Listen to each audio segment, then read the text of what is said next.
Hi, it's Wrestlemania season. We're gonna talk about Wrestlemania 15. I don't know what the fuck you're gonna talk about. Hi, you know bigger doesn't always have to mean impersonal. You just ask Lenny Bach at CFP. He's your Edward Jones financial advisor. 7 million investors work with Edward Jones. But how's Lenny measure success? Hey, it's his personal relationship with you and how well he understands your individual financial needs. That's right. You be sure to get in touch with Lenny before April 18th. That's when you got to file your taxes. That's the deadline this year.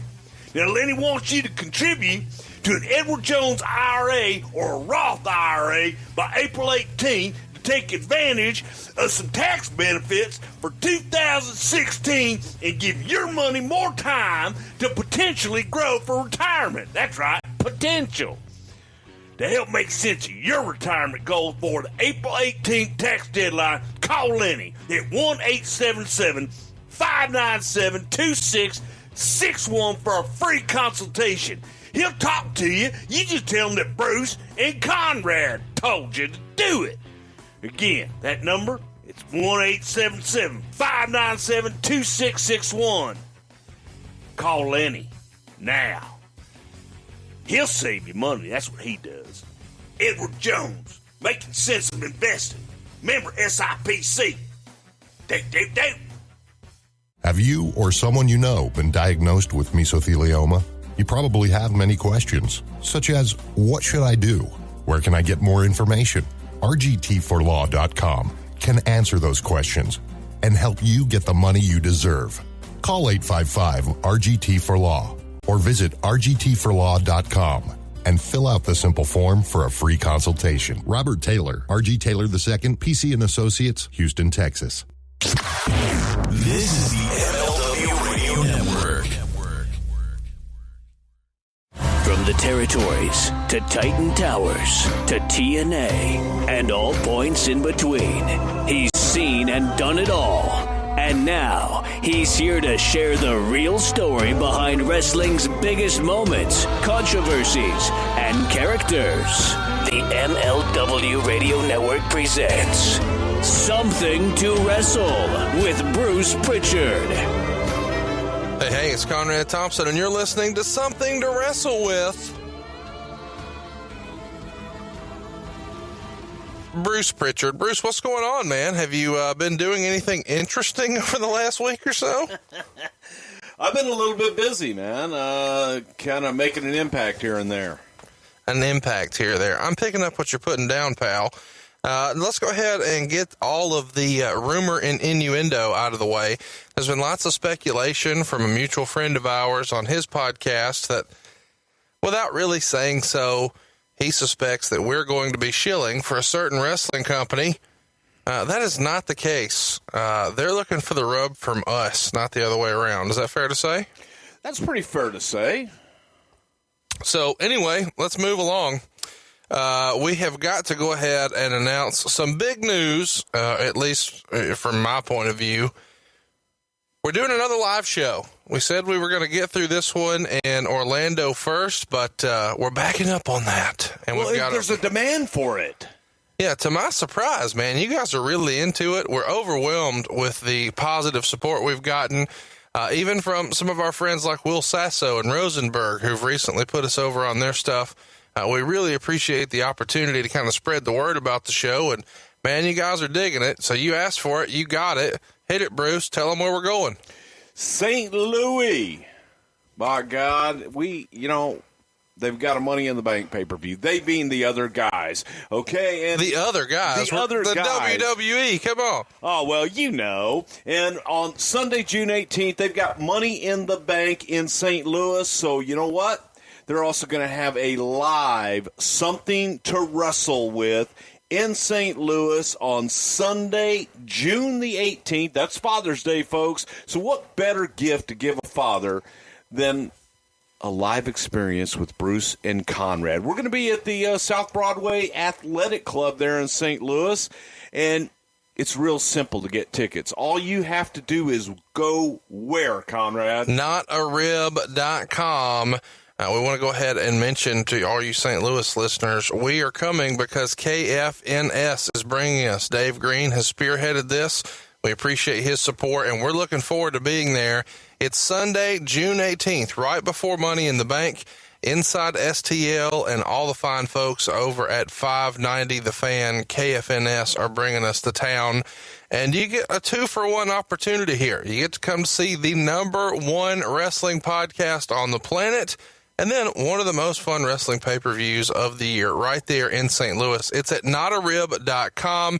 Now, we are offering some early bird prices now through May 17th, so hurry over and pick up these tickets right now. It's even cheaper than the Orlando show. So a lot of you probably assume, oh, they got the big head now, 3.3 million downloads. They're going to start charging more. Nope, not the case. VIP only $50, general admission $25. We'd love to see you Sunday, June 18th at the South Broadway Athletic Club. Let me go ahead and tell you, this is going to sell out. Pick up your tickets right now. They're available right now at notarib.com. Bruce, anything we want to address on last week's show before we get into what we're really here for? Wrestlemania 15? Well, I didn't get a whole lot of feedback other than Dennis Stamp on last week's show. So, hey, Dennis, rock on. Yeah, sorry to hear that Dennis apparently has been having some health problems. We want to send nothing but well wishes out to him. It's unfortunate anytime you hear bad news about somebody that has entertained you, and he certainly entertained all of us in the Beyond the Mat documentary. Well, with no further ado, let's tell everybody what they need to do, and that's support our sponsors. Exactly. So we sure would like you, if you got any legal needs whatsoever, we want you to go visit our good friends over at rgt4law.com. Did you know there are billions of dollars set aside for asbestos victims and their families? If you or a loved one has been affected by mesothelioma or an asbestos-related cancer, you can call 855-748-4529 for a free consultation. That's 855-748-4529. Or visit rgtforlaw.com for more information. Robert Taylor, RG Taylor II, PC and Associates, Houston, Texas. All right, Bruce, it's time to do it. It's what everybody's really here for. It's WrestleMania 15. There's so much crazy stuff that's going on here. I'm not exactly sure how to jump into this with all the different information that we have about the behind-the-scenes goings-on in the company. This happens in 1999 when business is arguably at an all-time high for the company. And this pay-per-view itself sets all kinds of records. But what people remember most about it is probably not the wrestling. So let's just get into it. What happened when the World Wrestling Federation brought WrestleMania 15 to Philadelphia, Pennsylvania? It's March. It's 1999. Bruce, we talked about this the other day off air. I've always been fascinated by the location selection and the way that process works, and I found it interesting that you guys return here to the Northeast again. Of course, you were up there for 11. Well, of course, you were there for 10, and then 11, you're back in the Northeast. 12, you go to Anaheim. 13, you're in Chicago. 14, you're in Boston. 15, you're in Philadelphia.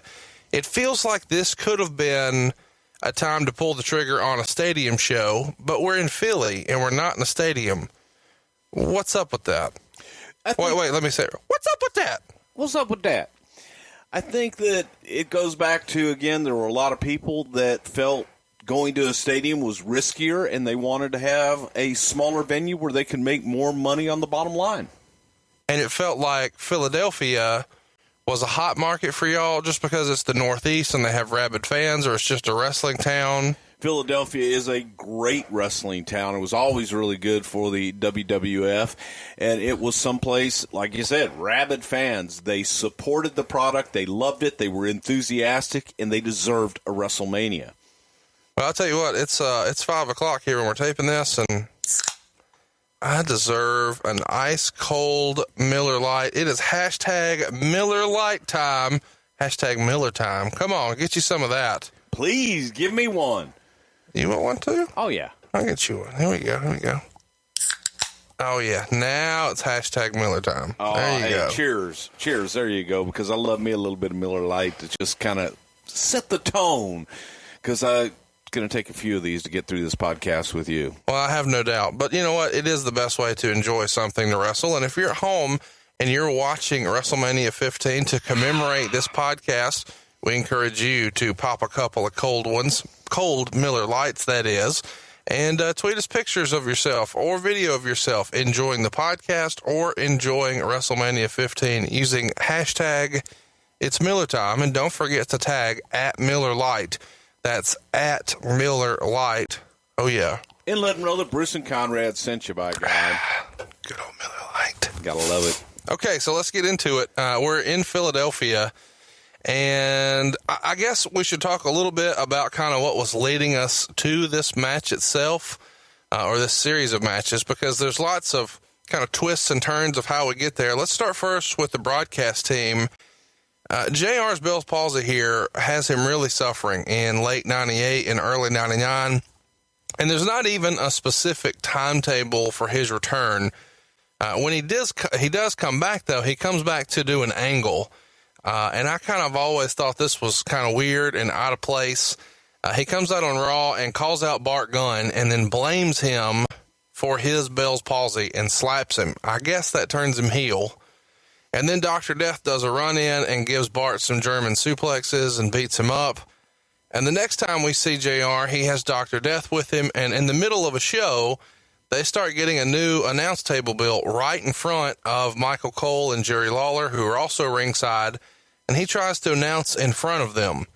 Now, thankfully, all of this angle was dropped, and we do get to see JR on WrestleMania, but I want to talk about this time with JR. How hard was this time on him in real life with him struggling with this Bell's palsy? I cannot even imagine, because Jim Ross, he absolutely loves what he does. He loves to commentate. Jim loves to tell stories, and he's so damn passionate about everything that he does.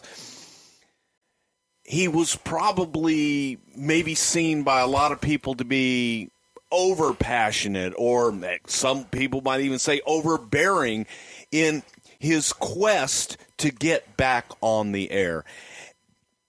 The powers that be felt, damn, Jim, you can't be on the air with your face that's half paralyzed. They felt that it was unsettling for viewers. Whoa. What is this they? It's Vince, right? I think it was a combination of Vince McMahon, Vince Russo, Kevin Dunn. I think that there were a lot of people that felt that it just wasn't the look that they were looking for, and it was an excuse to get Jim off of TV. Okay, don't just point the finger there. What did you think? Take some ownership. I didn't have any say in the situation whatsoever, but I felt what you had a say in. Did you think he had a look for it, or because he had this attack, you should keep him off TV? What was your opinion? I think that it was better to keep him off TV for that time, but I also think that he still could have, in the right place at the right time, been able to call big matches. The other part of the Bell's palsy thing with Jim, especially at this time, was Jim's stamina on the air. The later it got, the more Jim did, he became fatigued. And his face became fatigued. His face became fatigued, but also everything became fatigued, man. It was debilitating on him. So his speech would slur. He wasn't easy to understand, and that affected his work. What was JR doing off camera for the company? Jim was the vice president of talent relations. Was this illness affecting his work off camera or just on camera? I think that it affected his stamina a little bit, frankly, but it was more of I think it was more of an aesthetic thing, and I think that Jim could have been utilized to tell those great stories that he is so good at. And if you could have kept him in a special place, you didn't have to do a lot of on-camera work. Right. Okay? You don't see the damn commentators on camera.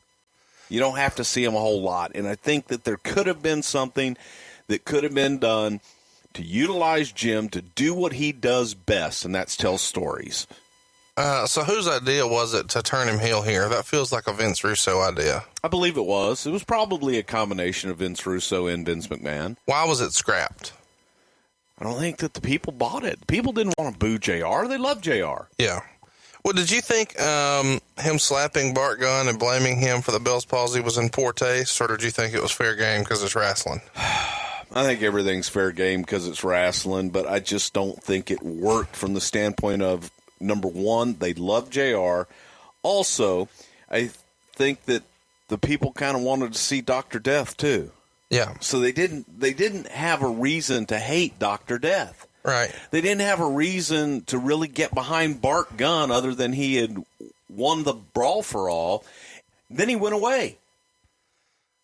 Meltzer reports around this time, there was actually a dialogue a few months back with Michael Landsberg of Off the Record about hosting Raw with the idea of it being permanent, but he was told by TSN that he'd have to drop his show because of the credibility factor of shilling for wrestling, so he didn't pursue it any further. How far do you remember this coming along, and had it happened, what would have changed for JR or Cole, in your opinion? Landsberg was somebody that Vince was interested in. He liked his look. Again, that's an important thing for television. He liked his look and felt his interview style would lend itself to the business. And Landsberg was also a big fan of the business. So, do you like him? Do you like Landsberg? I like his show, yeah. Okay. I do. And there were just discussions, but as I said, he wasn't able to do both, and he really enjoyed his TSN deal. Let's talk about Shawn Michaels. You guys turned Shawn babyface towards the end of 98, and the thinking in doing that is he's going to have to get spinal fusion surgery, so whenever a guy leaves for a long period like that, make him a babyface. That surgery happened on January 12th in San Antonio and took more than 4 hours once they discovered that one of the discs in his back had largely been destroyed. In an interview with his local paper there about a week before the surgery, he said, "It's a matter of looking at the risk versus rewards ratio. It's time to say that's a wrap. I've accomplished many things in the ring, including reaching the top as a world champion. If I hadn't won the title, then perhaps I'd still be trying to get back in the ring one way or another. But you have to start thinking about your personal life," end quote. Was there ever any hope back in 1998 that you remember that Shawn would be back? There was a lot of hope that Shawn would be back. I think the feeling was no one really knew the extent of the injury because they hadn't gone in. Right. They knew that Shawn was hurting. He was in a lot of pain. He was dependent on painkillers. He needed to get fixed. So it was time to fish or cut bait, and it was time to cut on his back and find out what the hell was going on. There was always the hope that he was going to come back. Yeah. Meltzer reports that Tank Abbott was approached to fight Bart Gunn, but he asked for $55,000, and the WWF just balked at that point. And supposedly, there was also talk of having Bart face Chemo because he couldn't really strike, but he looked imposing. And Meltzer even went so far as to say that you and Briscoe met with both Tank and Chemo. I've always been fascinated by the idea of you guys flirting with MMA guys. It's also coming out here that Butterbean, and we're going to talk a lot about Butterbean, but it's important to mention that he was kind of viewed as a joke in boxing, but he was still very active. Not necessarily fighting on the big-time shows, but fighting almost every weekend, and maybe was considered too busy for the WWF once upon a time. And before they scrapped the idea, allegedly, Steve Blackman was even kicked around as a possible opponent for Bart Gunn when they're trying to find, some way to capitalize on his Brawl for All infamy, I guess is the right way to say it. We've covered the Brawl for All, and it's in the archives, and probably one of our more fun episodes if you just enjoy a good train wreck, so go check that out. But I'm curious, now that we've broken that down in such great detail, Bruce, why wouldn't you guys just let that shit go after everybody kind of acknowledged, boy, this was a clusterfuck of an idea? You guys, it wasn't you guys, it was Vince and Vince. Well, you and I'm Briscoe pointing fingers on that. You and Briscoe go talk to the motherfuckers, so you're involved. Well, yeah, because I was asked to go and gauge their interest. How do you remember those talks going with Chemo and Tank? Chemo was a goof. Chemo was one of those guys that really believed his own shit. A super nice guy, really, really nice guy. But we talked to these guys through Rick Bassman. Rick Bassman was a promoter out in California, in Southern California. Who got Sting and Warrior and Cena and other guys in, right? Yes. Yeah. And Rick's a nice guy. Rick ran his promotion out there. But Rick had a school as well and was able to get access to a lot of these guys and dealt with a lot of the shoot fighters that worked out there in his gym.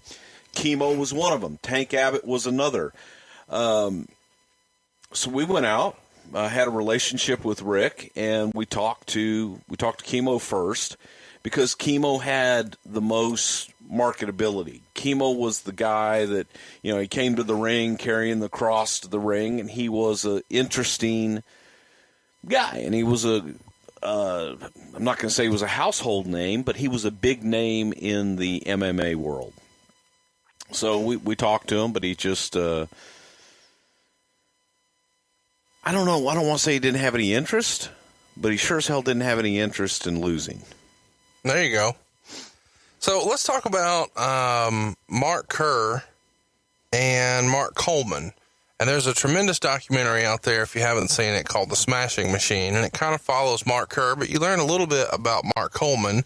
And both of these guys are pretty tight with Kurt Angle, or once upon a time were, from their amateur wrestling days. But Meltzer reports that you guys had conversations with both. Specifically, JR met with Kerr in Phoenix during a WWF show. Do you know why those conversations didn't advance? Is it because of the level of income they were earning in Japan at the time, or what happened there? Why did those deals fall apart? I get Kerr and Coleman confused, and one of them was from Ohio. And I believe that's Coleman. Coleman, okay. And Kerr lives out in like Arizona or something. Okay.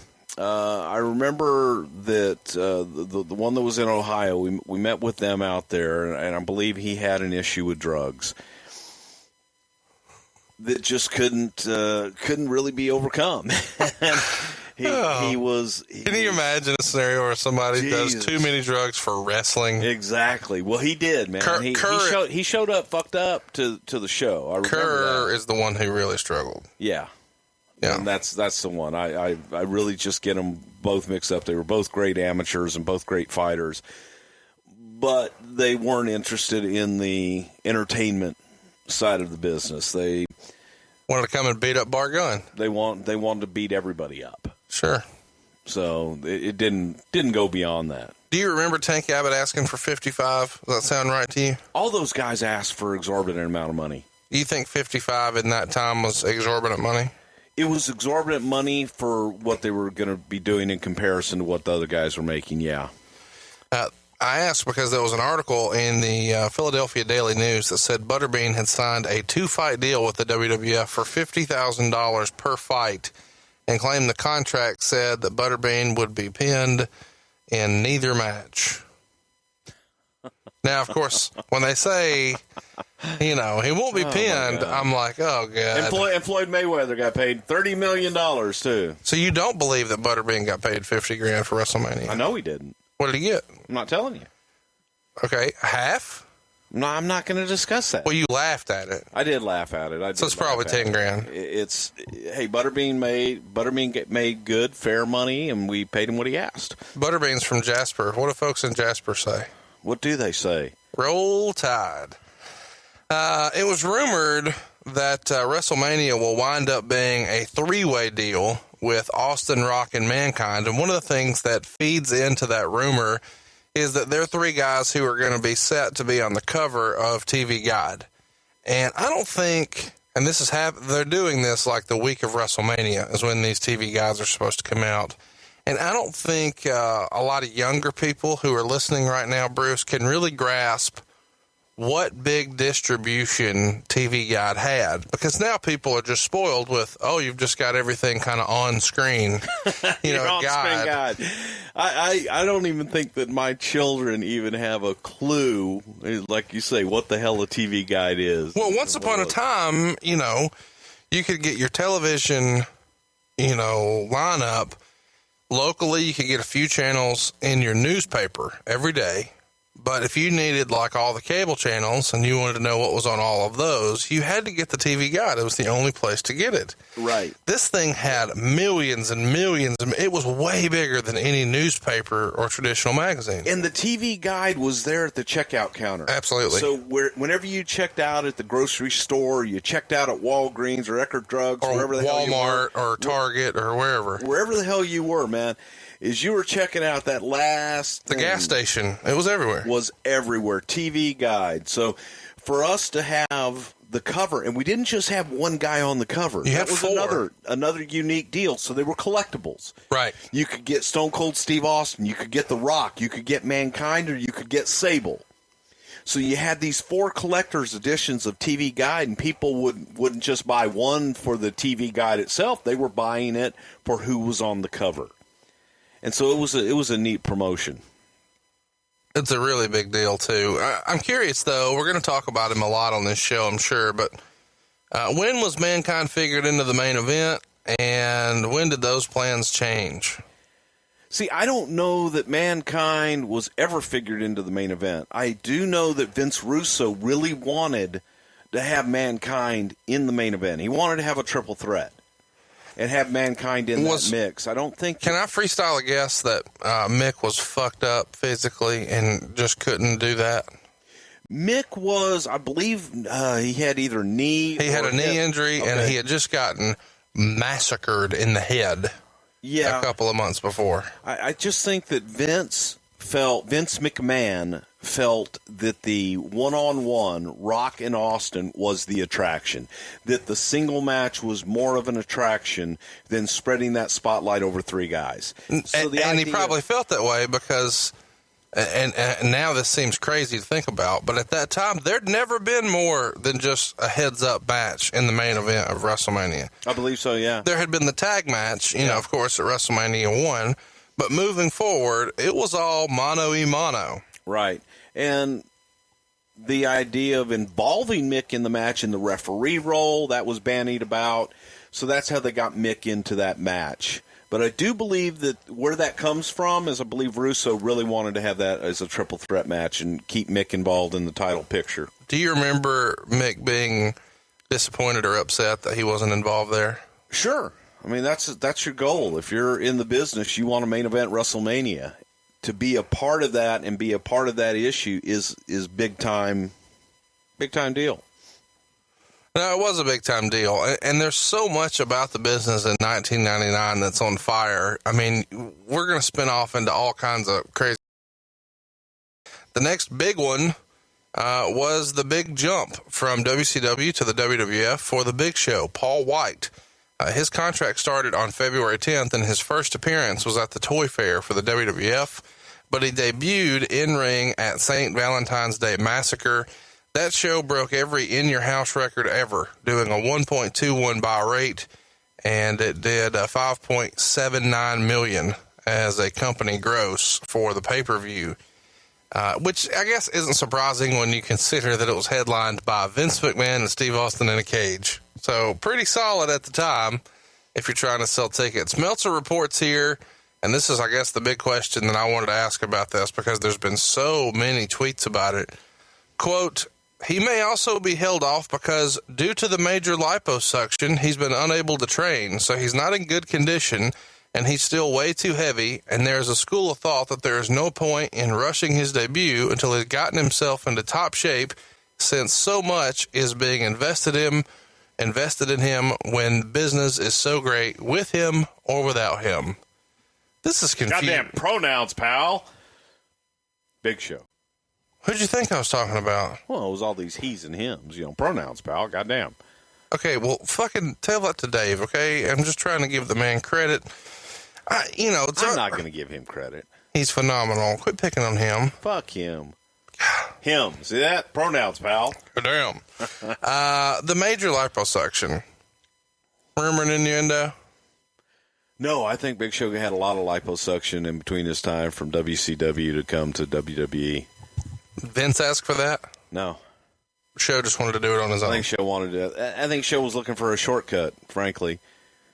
Ooh, coming in hot right there. Well, no, I do. I think that he was looking at a way to come in and look great and go ahead and do that versus train. See, look at Big Show right now. My God. Oh, he's a monster. Holy cow.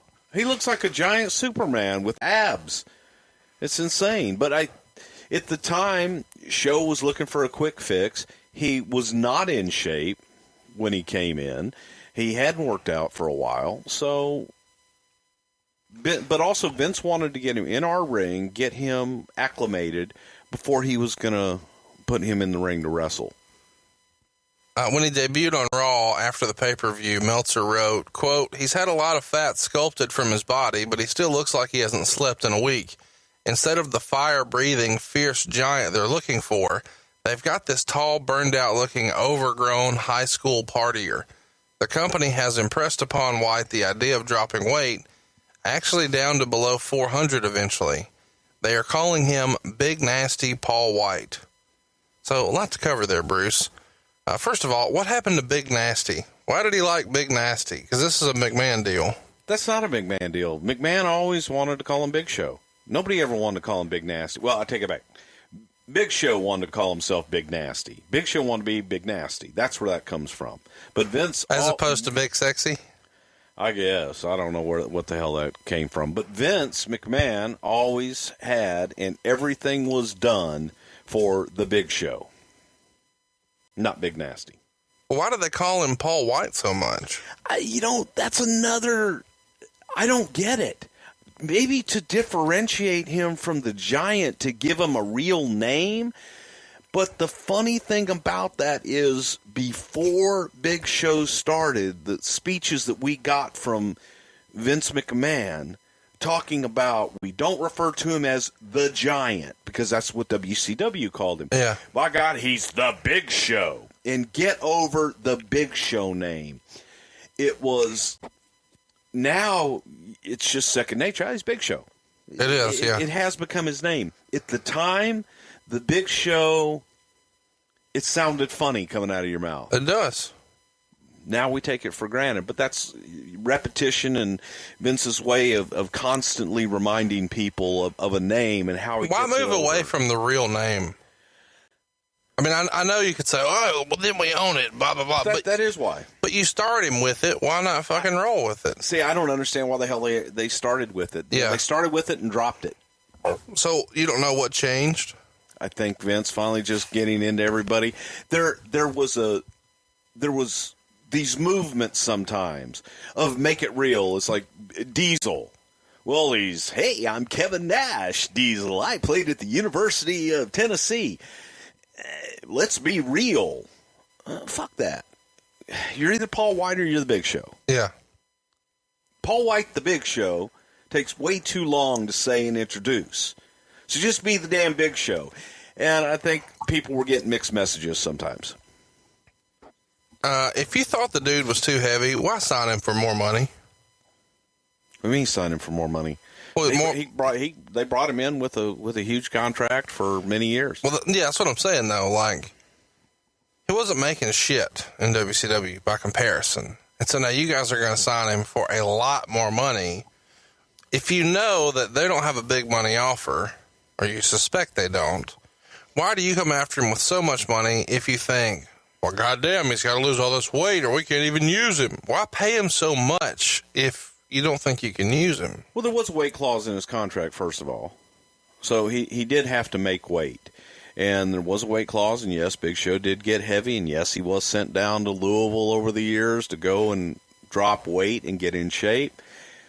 But he was looked at as an investment and as an attraction. Vince loves his Giants.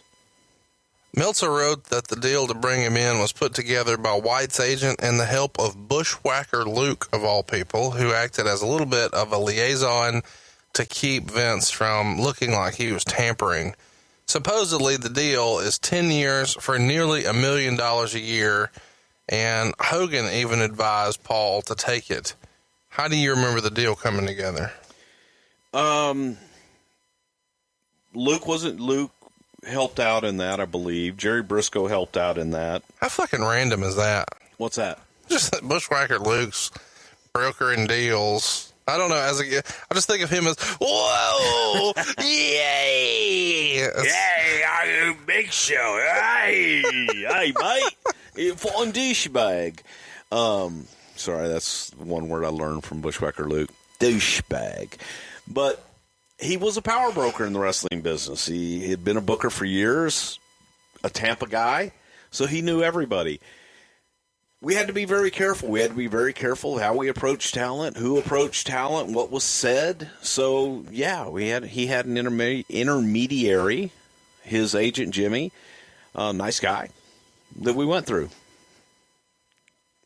Let's talk about Sable. We're going to talk about her a lot on this show. Meltzer around this time reports that there was a lot of internal heat about her. Supposedly, Sable and Miro had both asked for their release from brand newly signed contracts, but they were turned down. Allegedly, the WWF felt like they had too much potential exposure coming with her Playboy cover coming out in early March. But a lot of the problems supposedly stemmed from a TSN appearance with Deborah and Chyna. Do you remember this? I sure do. So let's kind of catch everybody up here. Meltzer would report that these guys had a little bit of a debate, and it turned into a shoot, and feelings on both sides were ruffled. Supposedly, the host, Landsberg, asked why Chyna wasn't the WWF Women's Champion, and she said something like she wasn't interested in the title, had never challenged for it, but if she did, she could beat Sable in 2 seconds. Sable said that they never wrestled, so how could she say that? Chyna says she's twice as big and twice as strong. Somewhere in Sable's comeback, she asked, exactly what do you put in your body to make yourself twice as big and twice as strong? Somehow, someone brings up plastic surgery, and Sable says that Chyna has had more plastic surgery than anyone in the company. And eventually, a lot of the boys side with Chyna and think that Sable has gone over the line here talking about plastic surgery and specifically the drug issue. And apparently, Sable and Miro started to argue that they didn't come to the WWF for her to be a wrestler. She was never trained to be a wrestler. And a lot of the office starts to think, you know what? She's just got all this extra attention from Playboy and this extra cash, so now she's getting the big head. Either way, things go poorly. We'll talk about Mark Merrill's relationship with Sable another time, I'm sure. But let's focus on this Chyna-Sable fight. What the hell happened? Well, pretty much what you just said. They were put in a situation where, and I believe it was live as well with Landsberg, but Reno really wasn't prepared. She didn't know how to address that question. Chyna, to Chyna's defense, I think that Chyna handled it the correct way, how she would for her character. And if I was producing it and I could have been in Sable's ear, I would have just turned it around instead of going on the attack. Just say, hey, well, maybe one day we'll find out, and leave it, because nobody wins in that regard. And there was a lot of heat. Sable was getting a lot of attention. She was the most popular female in the business at that time. She was on Playboy. It became one of the largest selling Playboys in the history of the magazine. She was on top of the world. So there was a lot of jealousy. There was a lot of pettiness going back and forth. Yeah, there was just a lot of ruffled feathers. She wasn't a worker. She never wanted to be a worker. She had no desire. But Russo kept pushing her into the role of a wrestler, put the championship on her, put her in the ring without training, without knowing what the hell she was doing in there, and tried to get through these matches because she was the most popular thing on the female side at the time. It's worth mentioning that she turned heel on TV not too long after this, and then took some time off for what Meltzer called her 31st boob job. She appeared on Regis and Kathy Lee, and then, as we mentioned earlier, got the 4th spot on this TV Guide cover. You know, and all of this kind of begs the question to me, Bruce, if she wants out of here, she's not getting along with the gals, if she's so damn difficult to work with and deal with, how does she keep getting all these opportunities? Well, I'll tell you the truth, that she wasn't that difficult to deal with. She had a lot of people that looked at her and were jealous of her success. She didn't know how to handle some situations. However, I feel that we as a company put her in situations without preparing her for them. She should have never been in the ring.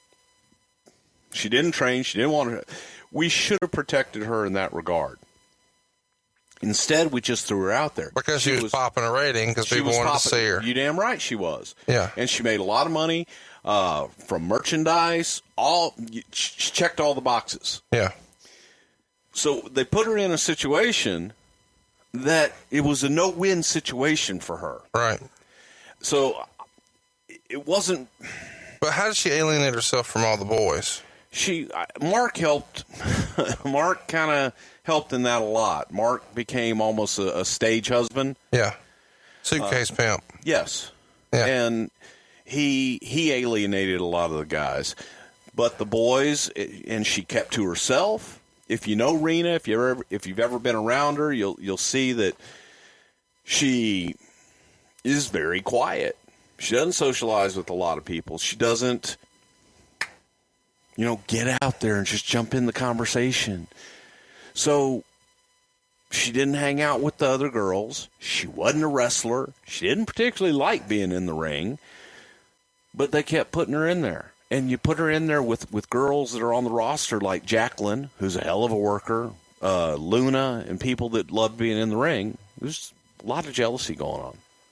Well, and there certainly was a lot of jealousy, and ultimately it was the end of a few relationships not too long from here. You had the end of her relationship with the WWF not too long after this, and you've also got the end of her relationship with Mark Marrow.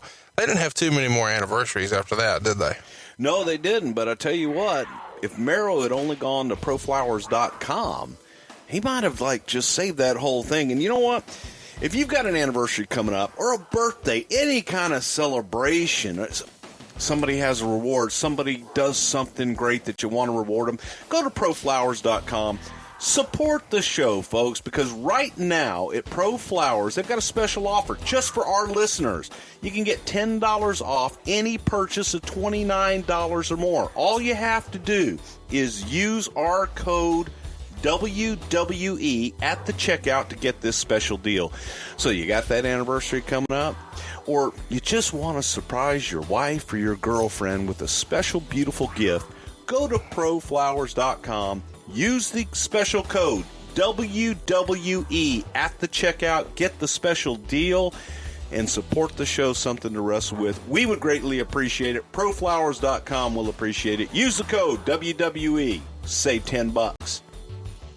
So they start promoting, it starts to look like they're going to do X-Pac and Shane in a singles match at WrestleMania. And Meltzer wrote, Shane as a character is way too similar to that of Eric Bischoff. Vince is a super performer, not that he doesn't get out of control at times. Shane is a good performer doing heel interviews, but he oversteps and does so much of what he's not good at as well, and due to that, comes across as the boss using TV as his ego tool. How do you think he did in his first matches? Obviously, his WrestleMania match was very good. It far exceeded all expectations. We'll get there. But his early stuff, not that fucking great. And he's on TV. And he's in a bad spot here because he's going to be extra scrutinized because he's the boss's son. Yeah, it sucked. But it's a tough place to be in. So he went out there and he did the very best that he could. What people didn't see was Shane McMahon in the ring every single night, no matter what the temperature, whether it was 30 degrees in that damn warehouse with my brother working out for hours on end every single day, learning the trade, doing everything that he could to get better in the ring.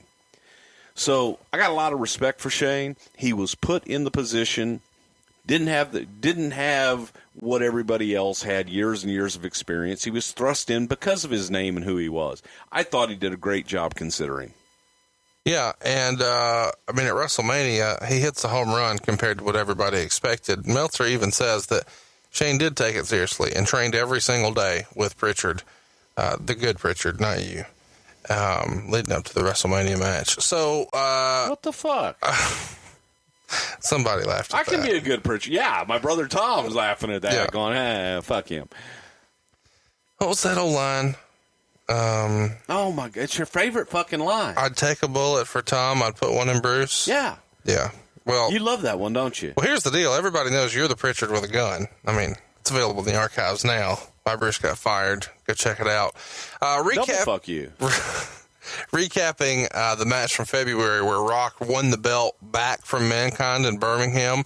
Meltzer wrote, quote, Mankind put on a great performance and Rock is on his way to being one of the biggest stars this industry has ever seen, end quote. When did you guys know that? Like, when did you personally say, God damn, he's going to be one of the biggest stars ever? I'll tell you, you feel it. And this is going to sound hokey as shit.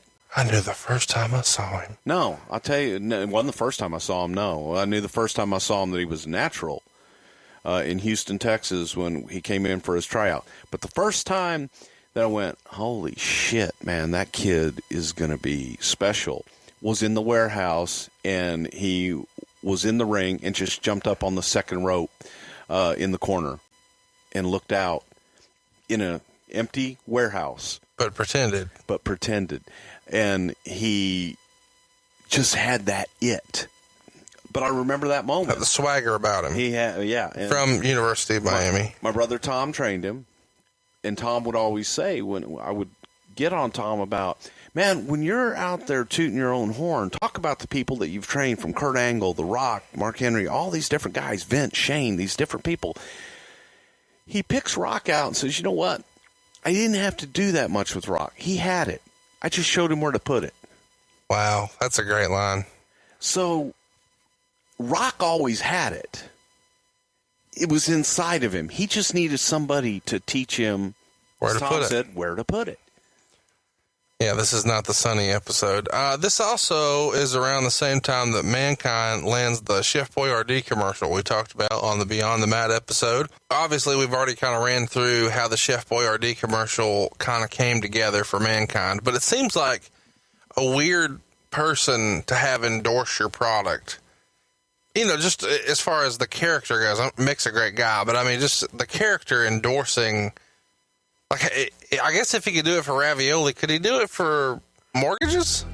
First Family Mortgage, Conrad. Okay, so I guess we're doing this now.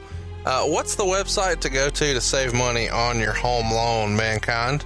1fmc.com.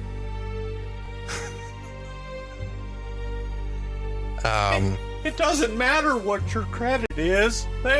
Even if you have bad credit, they can help you. What do they help you do exactly? They'll help you save money. If you need to consolidate debt, they've got anything you need. And they have this where? 1fmc.com. How long does it take? 10 minutes. But what if they can't save you money? But they can. I know they can. Believe me. They can. What if 1fmc.com. What if they don't own a house? They can. 1FMC can help you get the home of your dreams. NMLS number 65084, equal housing lender. Can't believe this is a thing.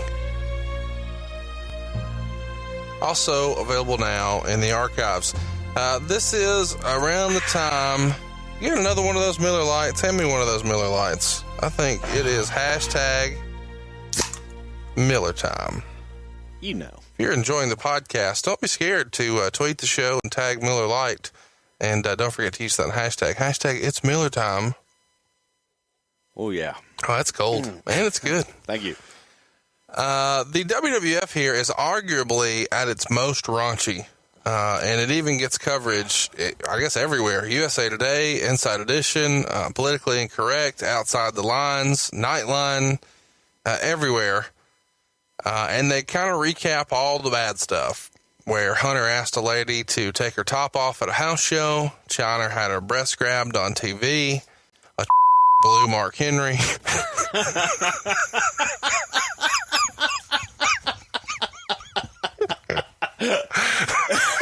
You just said that out loud.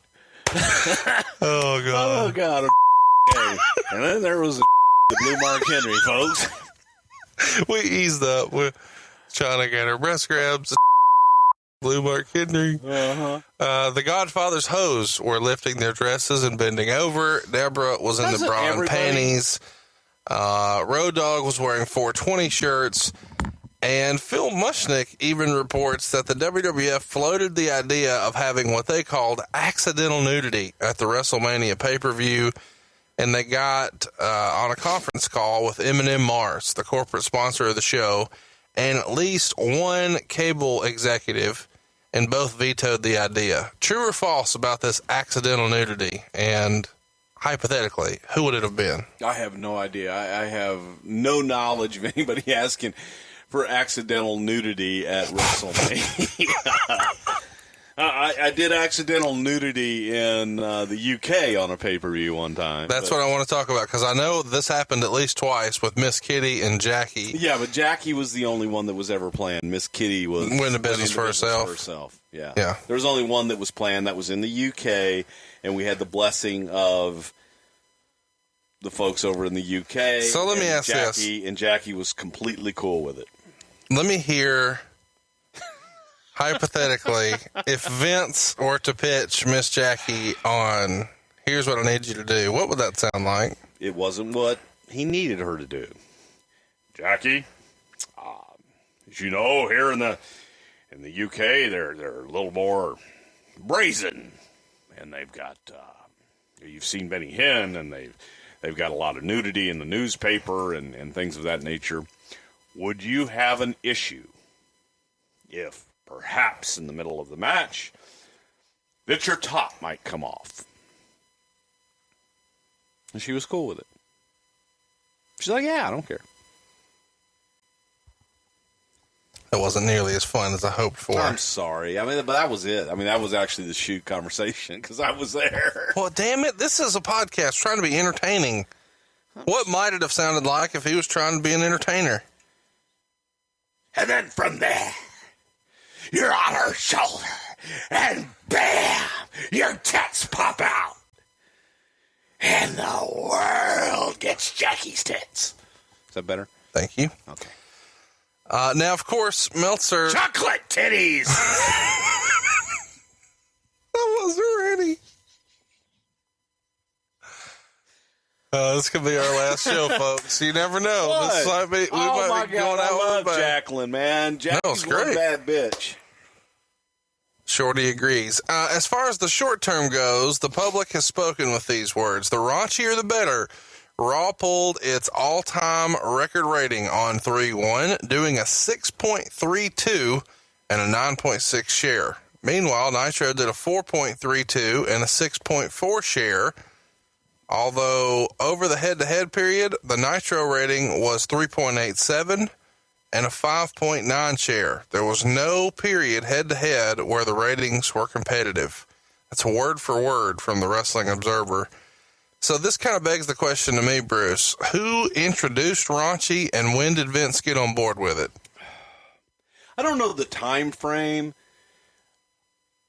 It was simply an issue of let's go further than anybody else will go, and let's take it to the limit. Let's get to that line, lean over it, and see how far we can go. and the audience ate it up. They loved it. I did. They responded by watching. They responded by buying more merchandise. The numbers say it all. Around this time, Inside Edition runs a piece reporting that the Indiana University studied 50 episodes of Raw and found 1,658 instances of a wrestler grabbing or pointing to his crotch, or roughly once every 4 minutes.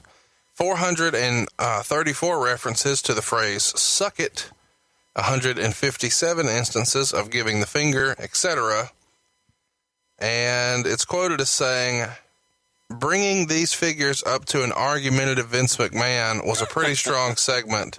McMahon came off bad to most, a total jerk to the general public." Do you remember this segment on Inside Edition? Oh, yes, definitely. Where was this shot? What was the thought on when it came out? I'm sure Vince tried to spin it and say it's a hit piece or whatever. Yeah, you know what? In this particular piece, Vince came off just so damn defensive, almost like a bully. Yeah. In that nothing that we did, you know, it was all okay. It was kind of like the old Saturday Night Live skit, Dan Aykroyd, that said bag of glass. Bag of glass. I knew you were going to say that. Exactly. You know, Johnny Switchblade and well, look at this, the chainsaw thing. Bag of glass. Yeah. That's what it came across as to me. In the segment, Vince claimed that WWF didn't use prostitutes and that the words prostitutes or whores was never even used on the show. So, of course, the Inside Edition interviewer says, "What about hoes?" And he says, "Hose is a street term that..." Hose is a street term for ladies of the evening. God damn it, you dumbass. They're not whores. What the hell are you trying to say? A prostitute is a whore. Lady of the evening and whore and prostitute are the same. That's what I'm saying. Whores and prostitutes are bad. Hoes are fun. Hey, roll tide on that. Yeah. He Nobody wants to deal with a whore. But a hoe, hey. Well, there's ho, ho, ho. Santa Claus. He says the people who played these characters are actresses and not actually prostitutes. Well. He also Just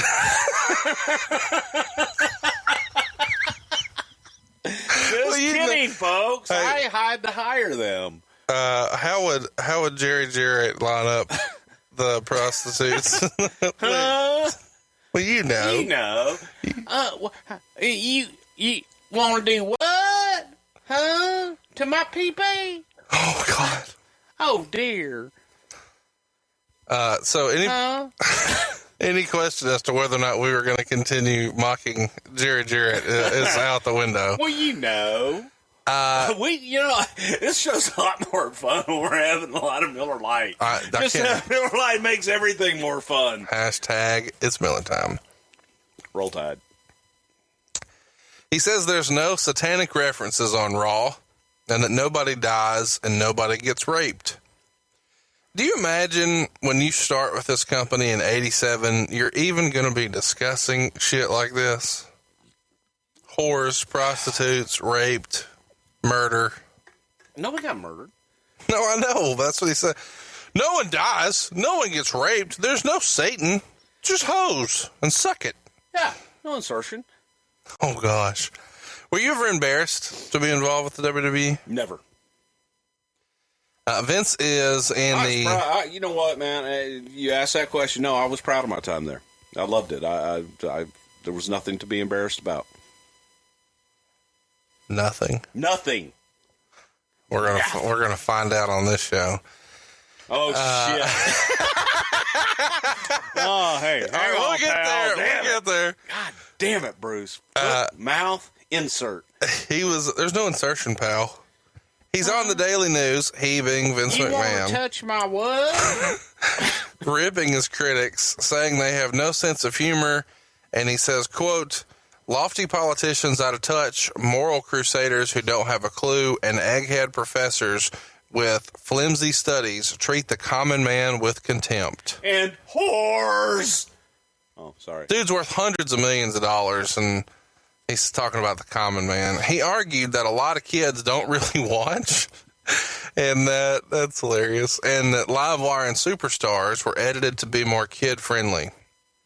Now, doesn't that imply that Raw isn't kid-friendly? Huh? If you're saying that's edit... what he's saying. He's saying that Raw was more adult-oriented. Okay. Kind of defeats his argument. Meltzer wrote somewhere in here, there's been a lot of reports during the week that due to the success of Raw, the USA Network was asking to expand the show to 3 hours. I didn't know this until I did my research this week. The WWF actually puts out word that they know nothing of this proposal. Did you ever hear about this? That it was kicked around that Raw might be considered for 3 hours? No, not at that time. Somewhere in here, Meltzer also reports the four-way for the IC title will most certainly be Val Venus, Ken Shamrock, Goldust, and Billy Gunn. At one point, Gunn was supposed to win, although plans change often. Of course, as we'll discuss here, Billy Gunn and Road Dogg essentially switch places, where Billy is battling for the hardcore title and Road Dogg is in the IC match. Do you know why the switch? I have no idea. There was so much switching and swerving and bullshit going on at that time. We got so many questions about that in particular, because the Road Dogg had been working a lot of hardcore matches, and then he's out of the hardcore match, and he's the Intercontinental Champ. Yeah. It just seems like... It was changing for the sake of changing? I think it was, yeah. Okay. I feel like you're not shitting on someone during the show that you really want to. I just feel that at the time there was so much that was done to swerve. Let's swerve. You're using the wrong accent. Yeah, I can't do that accent. I can't do a fucking Yankee accent. But when everything is a swerve, the swerve no longer is a swerve. Yeah. It's just the same shit. So I just think that when you do it all the time, it no longer becomes special. At one point on Raw, Mankind comes out and says, quote, screwed worse than a White House intern. Now, McMahon likes to make lots of political references, but that feels like a Russo line. If you had to bet $1, which Vince fed him that line? I'd bet that one was McMahon. I think so, too.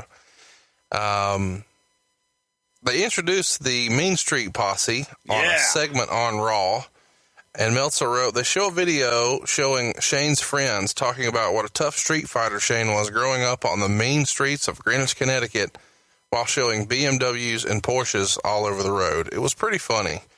Tell me about how the Mean Street Posse came about, and shout out to our boy Pete Gass for listening, who's got a book coming out, and I think we might see him at a live show sometime soon. I hope so. I hope to see Pete Gass in Orlando. Hear that, Pete Gass? The Mean Street Posse was actually Shane's buddies from Greenwich that he went to school with. They all hung out. They all did, that was their weekend. All hung out together, drank together, partied together, had a good time together. A bunch of actually really great guys. I liked every one of those guys, from Rodney to Pete to Crazy Billy. I hope Crazy Billy's listening. I can't remember Billy's last name, but he was crazier than shit. And there were two more in there as well. But they were actually Shane's buddies. Isn't it amazing that you could be a Christopher Daniels and a Reckless Youth and a Steve Corino? Hit the bricks, pal. Shane, get some of those sweater vests in here. No, that's not what happened. It was a way to enhance Shane. So the Mean Street Posse, when they came out, that was never meant to be characters. They were never meant to come on and be a part of the show. They were just part of Shane's vignettes. And then people liked them. People liked them, so they made them characters. Eventually it comes out that the Sable Luna match that was originally planned for WrestleMania is going to be changed, most likely to Sable versus Tori. Tell us about Luna's exit. She was fired. Yeah, Luna was let go. Luna was a bit unpredictable. Luna was having a tough time during this period. She had gotten in a couple fights with girls backstage. Sunny, which we covered in the archives. Yeah, but Sonny was gone at this point. It was, I believe she'd gotten in an argument with Jackie. I think she'd gotten in an argument with Sable. I love you said obviously. Well, everybody was getting in arguments with Sable at that point. And I believe she had even had an altercation with one of the agents at some point. She just was difficult to do business with. She was letting everybody know that she was unhappy. So Vince was at the point where if you're unhappy, then go be unhappy somewhere else. Yeah. Somewhere building to WrestleMania, Shane beats both Patterson and Briscoe, who were dressed up as the Legion of Doom, before hitting both guys with belt shots and then pinning them at the same time. What did Briscoe and Patterson think about this shit? Well, it was obviously a work. Clearly. My but God. That was a parody match. It wasn't like they actually had a competitive match. Well, it was a work because... Well, because Briscoe won the hook, you'd be hooked, pal. And you can pick up that shirt right now over at BrucePrichard.com. And we've got some kind of interesting shirts rolling right now over there. Bruce, tell them about them. How about the brand new Friday noon main event shirt? Because we are the main event on MLW Radio Network on noons every single Friday. But also, Conrad, I even hate to say this, there are some people that are Bruce Prichard guys, and there are some people that are Conrad Thompson guys. You can show which guy you are if you go to BrucePrichard.com and get one of those cool, I'm a Bruce Prichard guy or I'm a Conrad Thompson guy. You can get a big Conrad Thompson, hey, it's Conrad face shirt.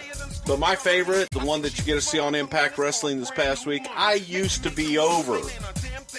That one right there, that's one of my favorite, one of the all-time best. Shout out to Jimmy Rave, who listens to the show and sports that shirt. And over the weekend, we saw Rib'em again on Mr. Zack Ryder. Rumor and Innuendo. We saw that one recently. Hey, you know who really likes No Yop? Who's that?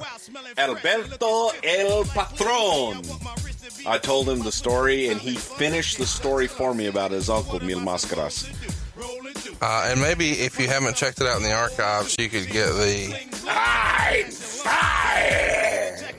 Go check it out right now. It's over at BrucePrichard.com. And don't forget, when you pick up a shirt, what happens? I give you a call. Now, okay, for everybody who's about ready to raise hell and say, damn it, Bruce, I bought a shirt. You haven't called me yet. I've been a little busy the last 10, 12 days. I promise everyone, I'm going to call you. If you bought a shirt, I'm calling you. If you got a voicemail that hadn't been set up, there's nothing I can do about that. But I do call everybody, and you will get a phone call from me if you visit BrucePrichard.com and pick yourself up a T-shirt. We appreciate all of the support and hope to see you at a live show soon sporting some of these shirts. I'm a Bruce Prichard guy. I've always wanted to ask you about this because around this time you guys did a segment with Jerry Lawler at the Playboy Mansion, and of course this is being done to promote Sable and Playboy. You got any fun Playboy Mansion stories? I do, but you ain't going to get them here because I didn't do this. I got to the Playboy Mansion a little bit later. I got there after this. I wasn't there for that. But okay. I do later on. It's actually one of the poll suggestions this week. It's probably the only one you'll pick of my suggestions with one of my Playboy Mansion stories.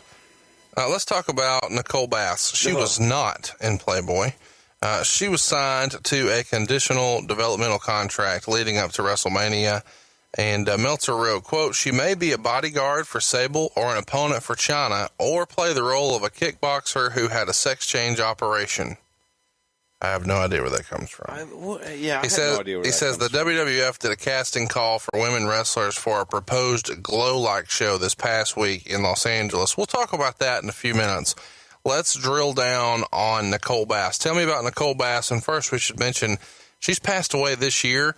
Howard Stern fans would remember that that's what she's most famous for. When she debuts on Raw, you actually hear Jerry Lawler say that. In my head, Vince Russo being from New York and a longtime Howard Stern fan, he probably discovers her on Howard Stern, wants to sign her. True or false?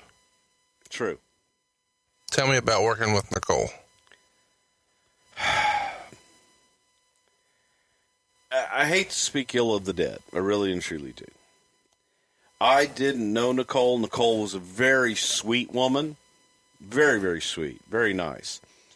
However, she did not have any wrestling experience, and I was asked to find her, get her, and bring her in, sign her.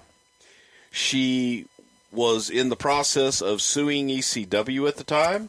We were also at the time in a financial arrangement with ECW as well. I talked to Paul Heyman about her. He suggested that I not do any business with her. It's worth mentioning right here. I don't know what you're going to say or not say, but Meltzer wrote in her obituary that her husband was a drug dealer, and her husband was a former cop too. Was responsible for bringing a lot of drugs into the ECW locker room, and that is why Heyman didn't necessarily think so highly of their situation. Is that true? I don't know if he's a drug dealer or not. You didn't get your shit from him? Nope. Okay. I got my shit from somebody else.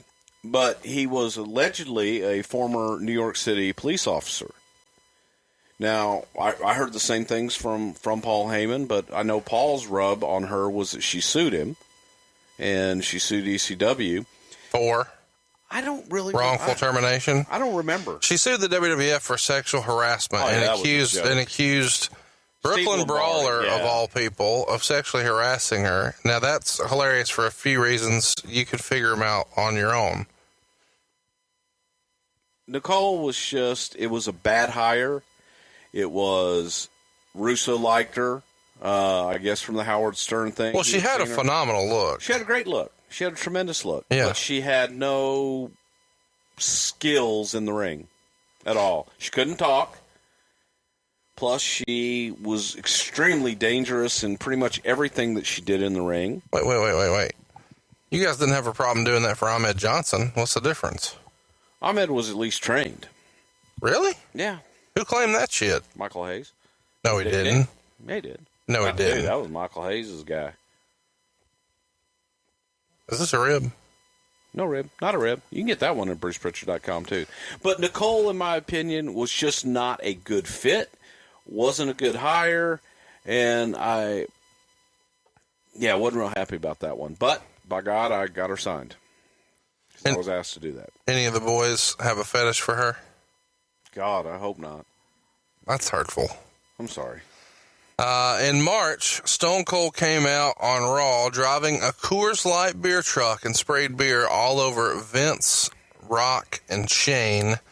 They had the ring set up with 2 mat covers during the commercial. Simply removed one so they could have the matches and go on with the dry ring without a major delay. Segment was great. What are your memories of this match? Of this angle? It was great. It was, I just thought it was a really cool visual. However, imagine what it would have been if they actually had some icy cold Miller Lite. Because then... At Miller Lite on Twitter, tweet us, show us your love that you're enjoying a Miller Lite while you're listening to Something to Wrestle. And don't be scared to go ahead and show yourself drinking this beer watching Wrestlemania 15. Of course, WWE's never had a beer sponsor. Took us 7 months. Continue. But it was a great segment. It was a great segment. Let's briefly discuss the Brood for a minute. They're doing all kinds of weird shit. They're giving bloodbaths to Deborah. They're kidnapping and crucifying Rocco Rock. Do you remember anybody in particular pushing back on bloodbaths and crucifixions? No, but I just thought it was in horrible taste. And the reason I thought it was in horrible taste, not because of anything other than the connotation being covered in blood. And I get it. Wasn't blood. Wasn't real blood. And it was symbolic. It was symbolic. It was a symbolic blood bath. Yeah, we're going to talk about that later, too. But it was, I just thought, gross. Meltzer's idea? I mean, not Meltzer's idea. Yeah, it's Meltzer's idea. Russo's idea? I guess. What is, I guess? What does that mean? I guess. I wasn't a part of those decisions. What were you doing here? I was doing talent relations and developmental. Okay. So you were in trouble? You were in timeout? Yeah, I was in timeout at this point. Brucey was in the corner. What did you do to get put in timeout? I don't know. Just fell out of favor. I just fell out of favor. You weren't the favorite, and you became Pout Boy because he was going with Russo. Yes, so I pouted. What was Pat doing besides being a stooge? Being a stooge. Okay. So, Pat was on one of his many retirements. So Pat was. He's had a lot of those. He has had a lot of those. I wish I could retire like Pat. But Pat was happy being, he was an agent and a character, and he wasn't in the office at that time. He was living in Florida and Montreal. In his mobile home park. It's a modular home. What's the difference? Ask him. I'm just busting balls. We had a conversation about it. Meltzer reports that you and Jim Ross and Rick Bassman headed a casting call with women bodybuilders, power lifters, fitness girls, stunt women, martial arts women, and the goal is to try to get like a glow-style show going. And there's rumor that this is supposed to happen on UPN. What happened? The idea was, did we have enough talent to do an all-female show? It was going to be a wrestling show, 1 hour, maybe 30 minutes, that just featured the women wrestlers. So we were looking for fitness models that wanted to learn to be wrestlers, just kind of getting outside of the business, not the traditional women wrestler a la Moolah and Mae Young. Yeah. So we were looking for, we got Lisa Marie out of this. Really? Yeah. Wow, that's awesome. I didn't realize that. Yeah. The New York Times reports right before WrestleMania on March 24th that the WWF was expected to sign a lease anytime for the WWF Raw restaurant in Times Square on Broadway and 43rd Street, across from where ABC would be opening the new Good Morning America. I'm sure we'll talk about this later, but tell us about how you first heard we're opening a restaurant.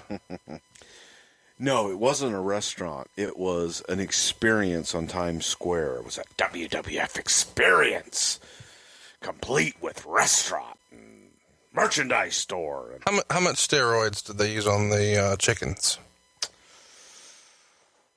Those kind of questions was the bullshit that I have to put up with, folks. The food was actually pretty damn good in the beginning. In the beginning. Yeah. Yeah, and then it just kind of went downhill. But in the beginning, it was pretty good. We'll talk about... We had chefs, then we got cooks. Yeah, there is a difference. There is a difference. We'll talk about the restaurant in the future, I'm sure. I want to talk about something else interesting you guys tried here. We got some questions about this. The Wrestlemania Rage Party. And if you're out of the loop on this, it is online. You can go find it. It's not on the network, but it is online. Just throw it in your Google machine. The Wrestlemania Rage Party, and it aired on the USA Network at 10 o'clock the night before WrestleMania. This was an interesting idea to me. You had Isaac Hayes there. You had the Cherry Poppin' Daddies. You being introduced by Val Venus, no less. Yeah. And then, of course, everybody's favorite, Big Punisher. Tell us your memories of the Wrestlemania Rage Party special. Hated it. What? Absolutely hated it. The idea was Bob Collins, I believe, and Bob Collins was Mr. WrestleMania, the guy that promoted it. He thought instead of, we didn't do a fan access, he thought instead of that, what if we had a huge party the night before WrestleMania, because there were a lot of people that were coming in from out of town just for WrestleMania. So he thought, hey, they can go out to a party, they can party with the wrestlers, they can have a good time, drink, and we have a whole lot of bands and superstars that they can party with. So we made it an event. It was an opportunity to come out and see Stone Cold Steve Austin, to see The Rock, the corporate, whatever the hell they were, the Ministry. Everybody that was involved in feature matches at WrestleMania was going to be involved in this Rage Party, along with these musical acts. So we had to, in addition to putting together WrestleMania on Sunday, I had to put together a Rage Party that would air live on the USA Network and dealing with all of these musical acts and prima donnas throughout the night, to kind of have them interact with our superstars and try to make sense of it all, and somehow, some way, interact with all of our talent and make sense of it all and make it good enough to get people to tune in on a Saturday night before WrestleMania and rage. Now, it just wasn't a party, man. It was a rage party. So I guess that makes it extra special. Any interesting stories about dealing with any of the bands or the musical acts? How was Isaac Hayes? How was Big Pun? How were the cherry poppin' daddies? Well, Isaac Hayes was great. He was pretty easy to deal with. It was funny, man. He didn't want to do Salty Balls, which is what he was famous for. From South Park, yeah. Yes, he didn't want to do that. But the guy, Big Pun, was this gigantic guy, about 500 pounds. He couldn't make it up the steps to the stage, so we had to get a forklift. What? To get him up. Is that a rib? Not a rib. How many stairs was it? I don't know. It was probably half a flight of stairs. Brother was big. Yokozuna could have did that. Well, Yoko's a damn athlete. Okay, cool. There you go. I don't know a nice way to ask this. How many delicious cold Miller Lights had Steve Austin had before he did his promo that night? Quite a few. Yeah, it was hashtag Miller time Because they're all less, day. Well, it's less filling. Miller Lite is less filling and tastes great. It sure does. I know I'm enjoying mine. I've had quite a few so far. That's what it takes to do a show with you, you know? Yes, I do know what it takes to do a show with you. Thank God for Miller Lite. Philly sold the show out and drew 18,274 folks with 16,756 paid for a gate of $1,438,000 and another $274,000 in merchandise. That broke down to $16.38 per head in merchandise, which was top 3 in the history of pro wrestling, and it was the highest gate the WWF had in 9 years. So a huge financial success by anyone's description. The Observer readers gave Mania only a 55% thumbs up, but still, that's the majority. And what will most likely prove to be the biggest revenue-grossing pro wrestling event in history, Steve Austin regained the WWF title at Wrestlemania 15, a show far more notable for production and booking than any of the wrestling, wrote Dave Meltzer. The basic consensus seemed to be a mild thumbs up for the show, although the reaction to this was all across the board, as there were people who thought it was the best show in years, and many who thought it was terrible. If a wrestling show is constituted by the quality of the matches from start to finish, then this was a thumbs down show with only 2 good matches, tops, out of 10. If it's based on surprises, booking, and angles, it's a thumbs up. If it's based on crowd reaction to either and both, it would be a thumbs up, since only the main event had good heat, and that's with the super hype job going in. If it's based on presenting a well-produced television, it would be the best wrestling pay-per-view of the year. So that's what Dave wrote. What do you think? How did you rate this WrestleMania? Thumbs in the middle. There was some good stuff. There was some good stuff. There was a lot of some bad. really shitty stuff, too. We got lots of questions about this, so let's just go ahead and talk about it first. Meltzer wrote, the Austin title win was expected going in, but given away, as late in the show, Michael Cole made an announcement before the match even started that after the event on the Home Shopping Network, the new champ, Steve Austin, would appear. Tell me the fallout from this. People were still talking about it today. It's one of the things people remember most about the show and tweeted us most about the show. Were you guys in Gorilla as Vince flipping the fuck out? Do you remember this? Actually, I don't, and I don't know that anybody actually probably caught it that night. I don't know. I don't remember that. The first time you heard it was just now? Well, yeah, the other day. Wow. When you watched the show this week, did you see it then, or did they edit it out of the network? I think they edited it out of the network. Yeah, I'm sure they did.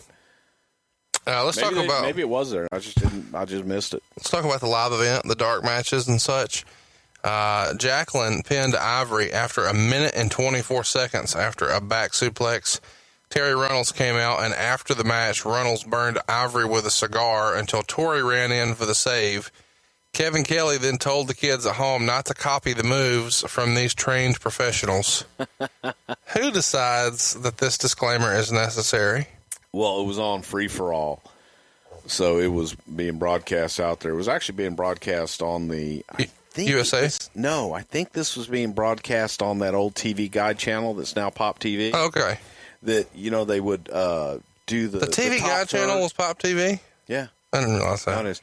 But they would do the guide, and then the top third, they would run programming sometimes. So we would do those free-for-alls. I don't know if this was it, but I'm pretty sure it was a free deal, so the disclaimer had to be there. The next match has D'Lo Brown and Test, and they did a 21-man battle royal with the winners getting a tag title shot at WrestleMania, and they did this in 4 minutes and 16 seconds. I found it interesting. Oh, it's worth mentioning here that Owen and Jeff Jarrett did commentary. Deborah was there for the eye candy aspect. Spend my days working hard on the go, but the hands on the clock keep spinning too slow. I can't wait to be alone with my baby tonight. I'm really looking forward to the crowd singing that in Orlando for our live show. I may do the whole damn song in Orlando. What about in St. Louis over at notarib.com? You think we'll do it there? Probably.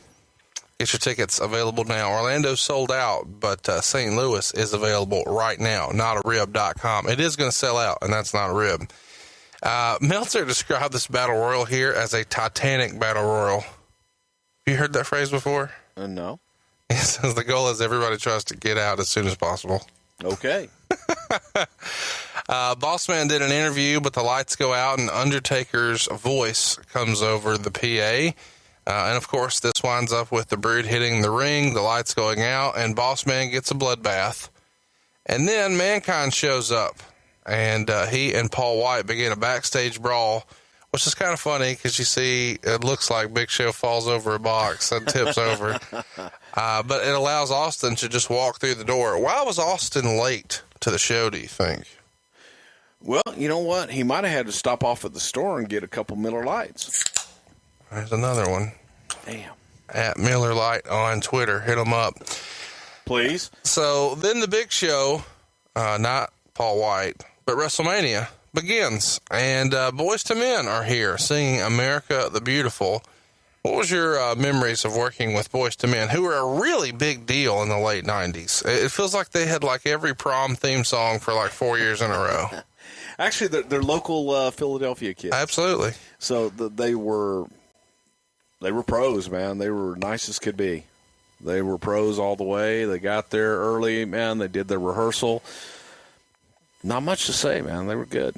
You have the ones that stand out that are maybe assholes. How about Run DMC? How were they at WrestleMania? At WrestleMania, fine. Previous WrestleMania doing promos, they were assholes. But for the most part, these kids were real respectful. Real respectful. Easy for me to say. How many Miller Lights have you had? Not enough. It's never enough Miller Lite. And hashtag it's Miller time. So then we set up the show with a phenomenal video from Freddie Blassie. Was this the best thing on the show? It's got to be near the top. This was a David Sahadi production, man. Good shit. That was fantastic. Is this the one that made Vince cry? This one did, yes, but all of those Legends ones that Vince loved. Oh yeah, they were great. With Ernie Ladd in them and Arnie Skoland and Gorilla, tremendous stuff. So let's get started. First match on the main card, Bob Holly regains the hardcore title in a three-way match with Billy Gunn and Al Snow. Runs about 7 minutes. Crowd's kind of dead to get started, and then Al Snow pulls out a hockey stick from under the ring. That gets a Let's Go Flyers chant from this Philly crowd. And then he breaks the hockey stick on Holly's back and a broomstick over Gunn's back. Both of those were gimmicks, no matter what Bruce says. And then you see some chair shots, some table stuff, and then the Famouser, and he goes for the pin. Holly makes the save and then jumps on him to win the title. It gets a 1.25 stars. Any comments on this match? Is the thought, hey, it's Philadelphia. Let's give them a hot opener. Let's give them, in the home of VCW, a hardcore match to kind of jumpstart the crowd, and then we'll do some more traditional wrestling in match 2, or what's the thinking? The idea is always start off with a hot match, and it was a hot match. So get out there with a lot of action and shit happening, and then calm it down from there. Were you a fan of hardcore matches? Nope. Match number 2, Owen Hart and Jeff Jarrett regain the WWF Tag Team titles. Sure. Pop a top again. I think I'll have another round of Miller Lite.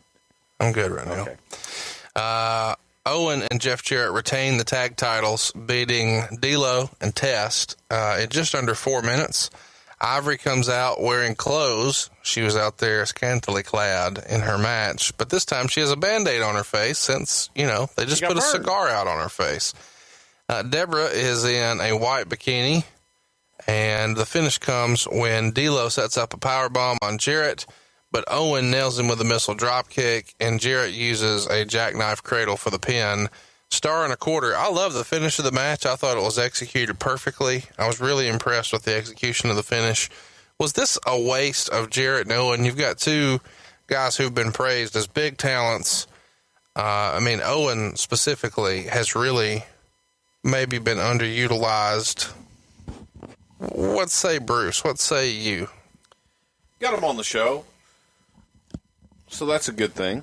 But it is what it is. You don't have enough time for everybody.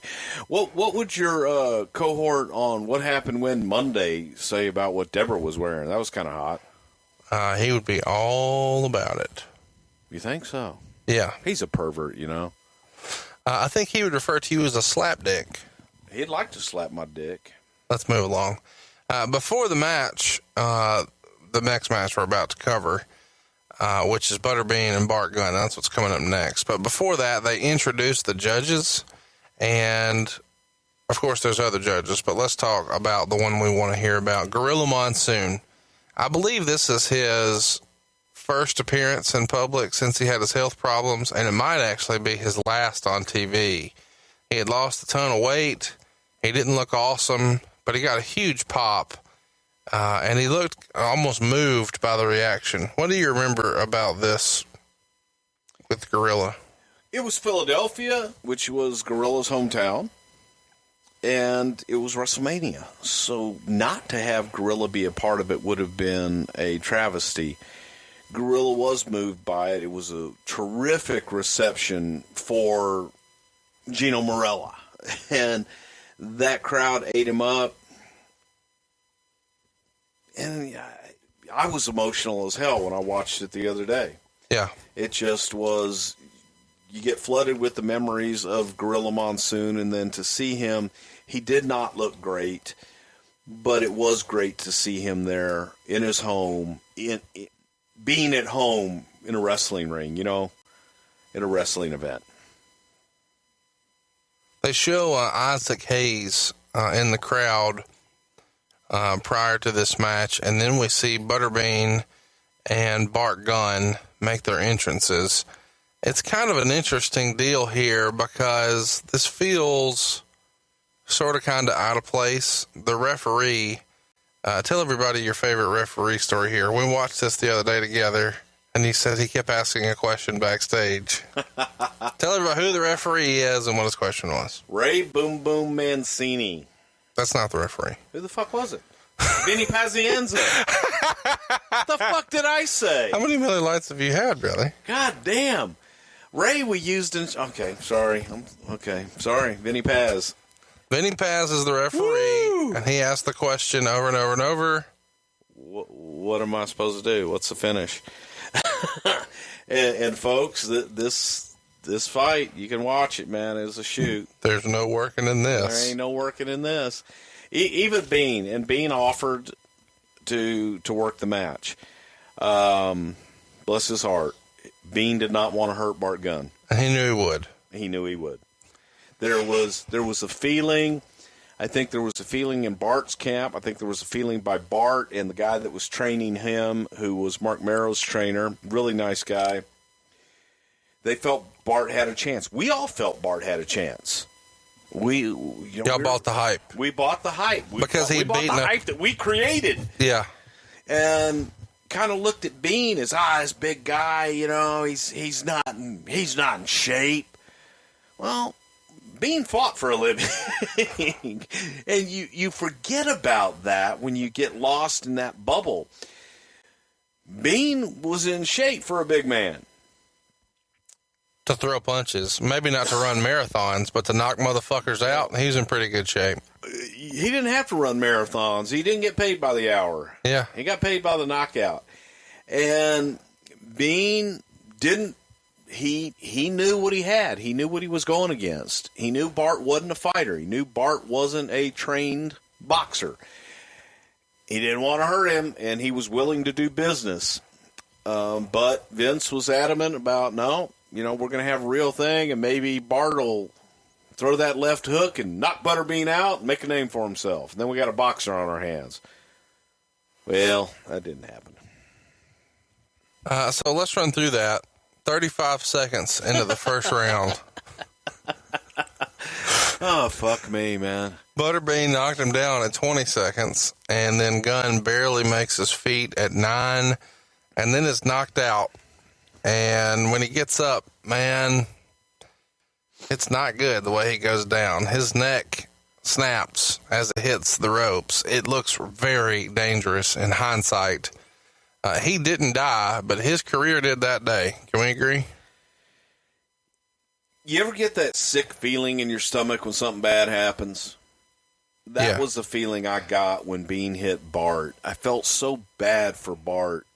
It was his opportunity to break out of the norm for Bart Gunn. We really hoped.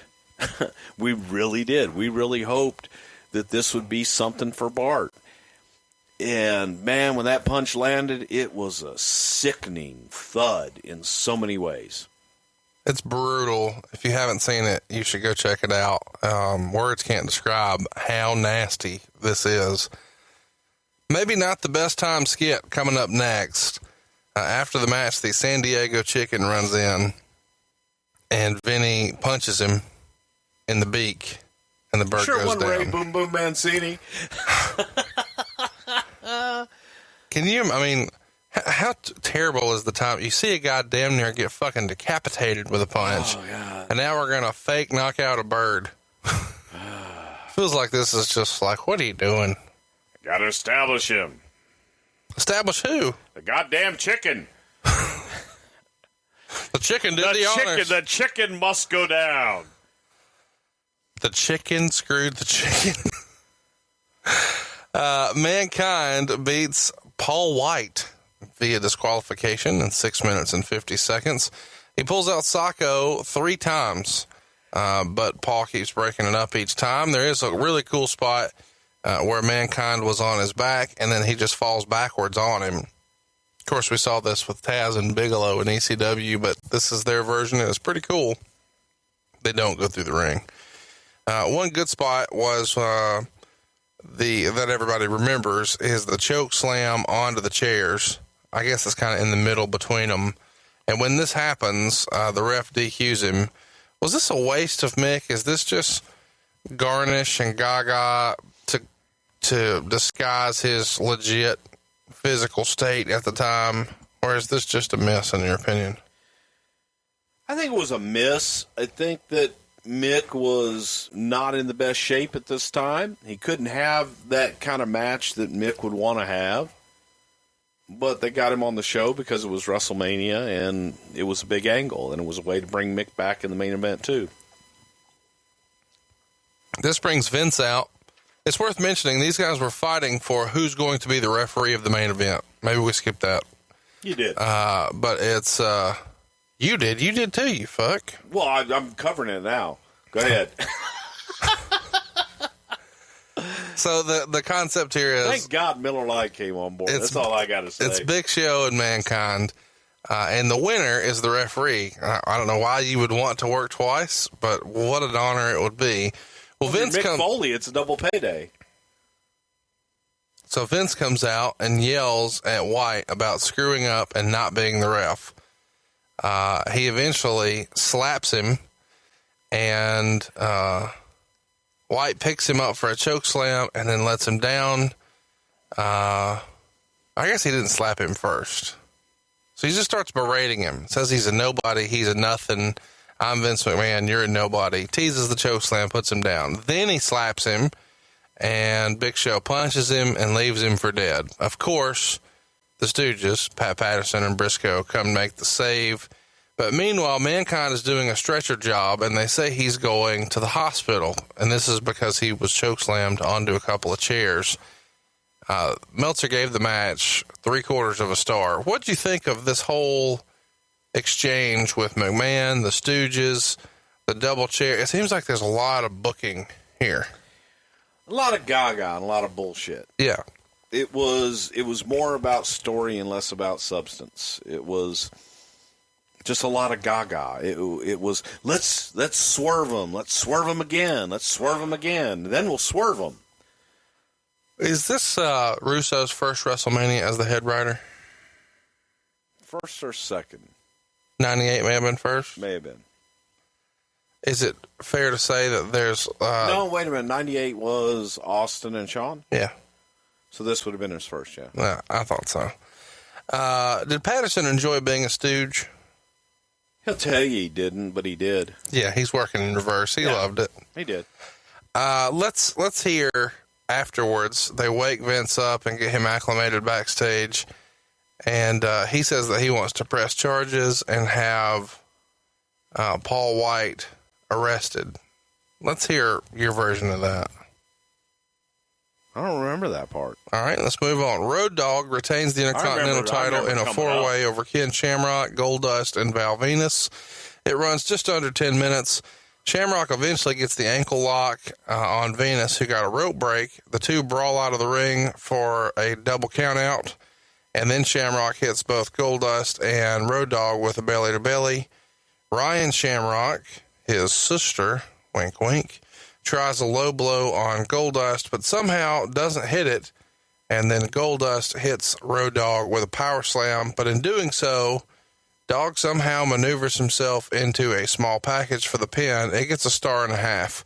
I was reminded watching this how great Val Venus was in the ring. I guess I've been sleeping on him for a little while.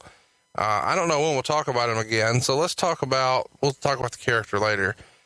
Let's talk about his ring work here. He was a hell of a hand.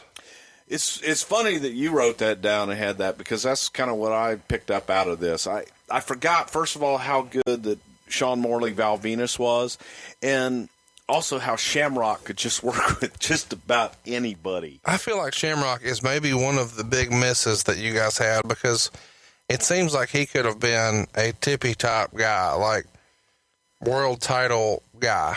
He's certainly believable from the real world. He has a great look. His work was fine.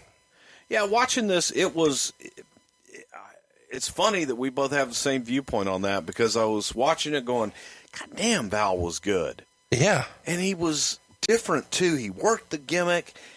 It was whatever the hell star you gave it. I enjoyed this match. Yeah, just because of the people in it. I thought it was really good. I thought all the guys were entertaining. Road Dogg especially, while some people may be critical of his work and say he's not a great wrestler, the dude was a hell of an entertainer. And so you had a really cool collection here. I want to talk about Ryan Shamrock. I don't know when we'll talk about her again. There's lots of rumor and innuendo about her out there. Can you give us any good Ryan Shamrock stories? Ryan Shamrock was from founder in Houston, Texas, from a friend of mine. What was the name of the strip club you used to go to in Houston? Heartbreakers. Okay. And Ryan was not a stripper. I didn't say she was. I was just asking. Well, I'm pointing that out. Okay. Because I think there's a lot of rumor and innuendo that she was.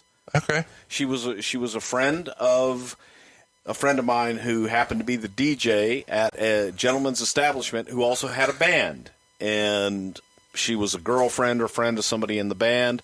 I needed a girlfriend or friend. I don't know what the hell she was. Well, she wasn't a stripper. She was just a nice, beautiful girl that we needed to come in and play the part of Ken Shamrock's sister in Houston. So I knew that New Wave always had beautiful young ladies around, and for once he brought me not a stripper.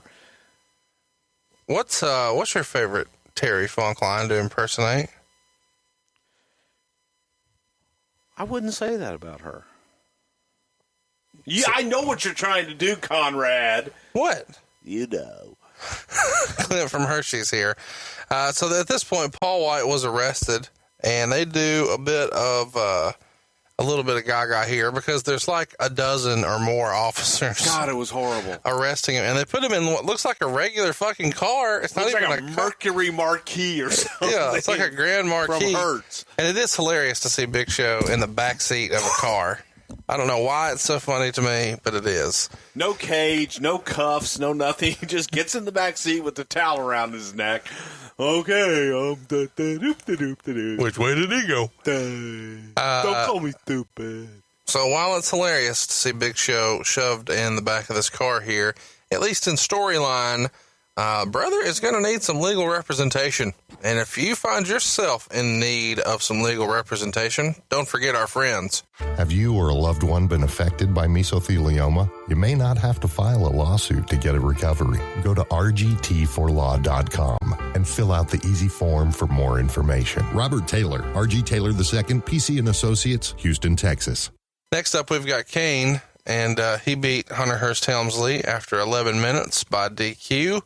Before the match, this chicken comes back out and this time attacks Kane, and Kane pulls off his headpiece, revealing that it's Pete Rose, and gives him another of those tombstone pile drivers. Of course, he took care of Pete on this one. Tell me how this Pete Rose bit comes to be. Pete was a big fan, and we had done Pete the year before in Boston. He enjoyed the hell out of it. And tell me, Conrad, what is Philadelphia close to?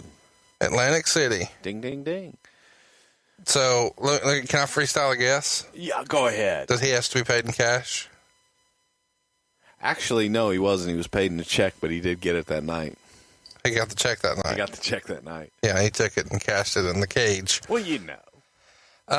Pete Rose was great to work with. I love me some Pete Rose. 10 grand? He got paid. 15 grand. You know. Less than 25. Okay. Hunter doesn't do an entrance in this match and just sneaks in to deliver a low blow. That's hard to imagine. Can you imagine Hunter not doing a WrestleMania entrance in 2017? Yeah, that's kind of like Undertaker not doing one. It's way foreign.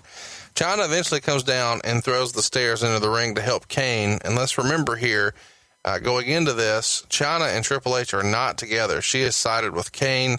These guys have done some crazy stuff feuding with one another. At one point, he is trying to shoot fire. Kane's trying to shoot fire at Hunter, and he misses and hits Chyna in the face.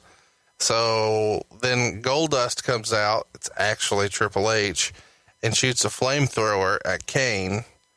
So there's lots of craziness, fire building up to this, where people are shooting fire. Well, they do a spot where she throws the stairs in the ring to help Kane. Kane picks him up, but then Hunter drops him into his face, drop kicks him into his face.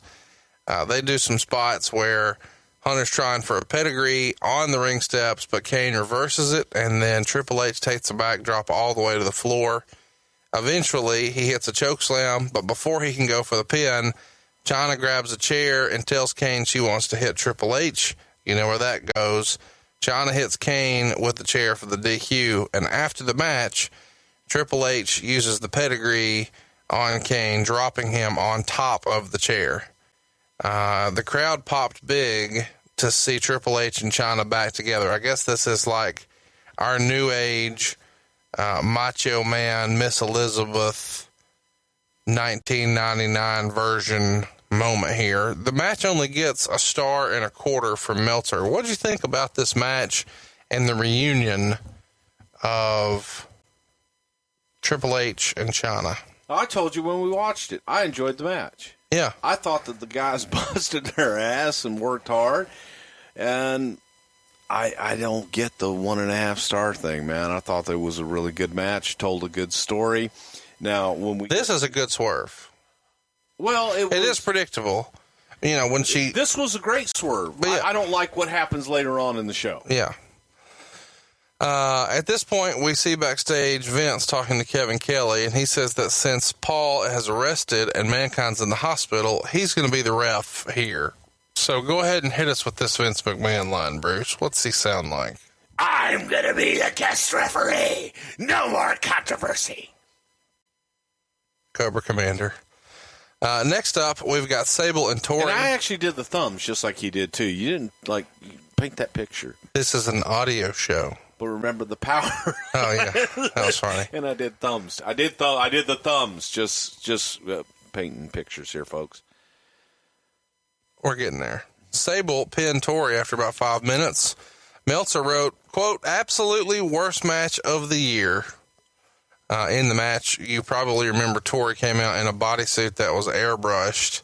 It was kind of made to look like she has no clothes on. What's up with Tori's gear? Do you remember? Yes. Tori had done some pictures that she was hoping to get published in Penthouse. Penthouse? Yes. And she... Did you see the pictures? Yes, I did. Beautiful young lady. And she had a friend of hers that did airbrush artwork, and so she was doing a lot of body painting. So she had done a series of pictures with body paint, nothing but body paint on.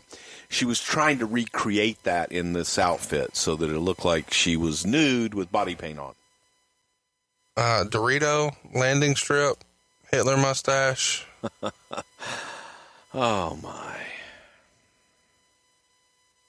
Just a little patch. Thank you. I think I get an answer if I waited long enough. Meltzer says they're blowing every spot and couldn't work together at all. People at ringside could hear Sable loudly complaining in the ring that Tori was hurting her and being too stiff. Eventually, Tori did a crossbody, knocking out referee Jimmy Corderas. Sable set up the power bomb, but Tori was supposed to land on her feet. Like everything else in the match, that didn't happen. Nicole Bass hits the ring about 30 seconds early and pressed Tori and dropped her, leading to the Sable bomb for the win. -2 stars. It wasn't that good. Well, it was worse than that. Oh, my God.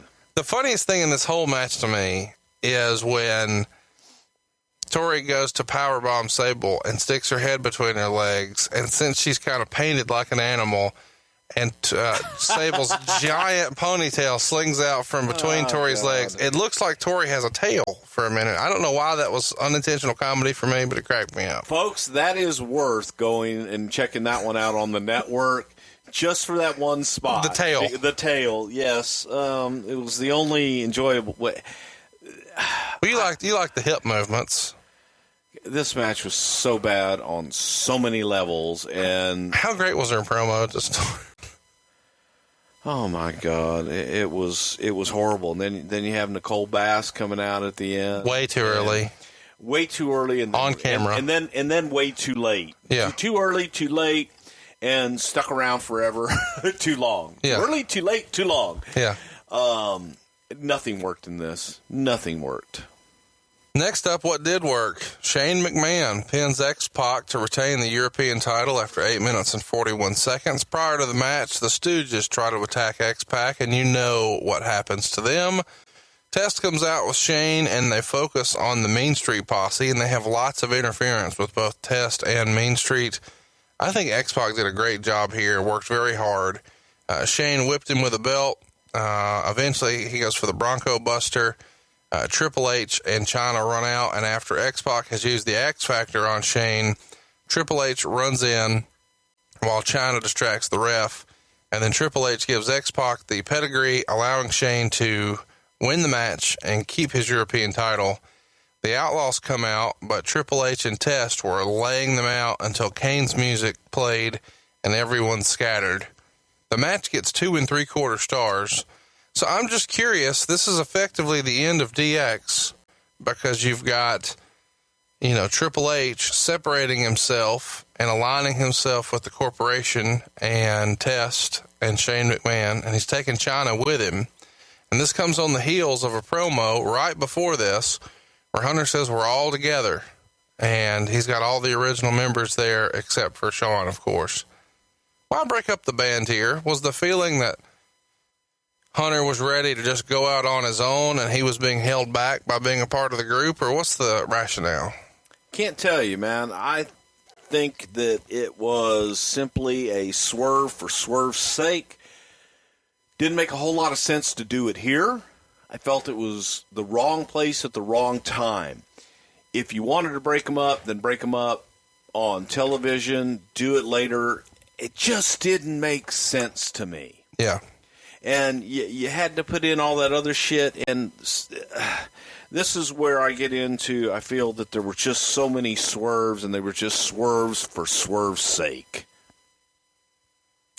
But I thought the match itself was, I thought it was very good. I thought X-Pac worked his ass off.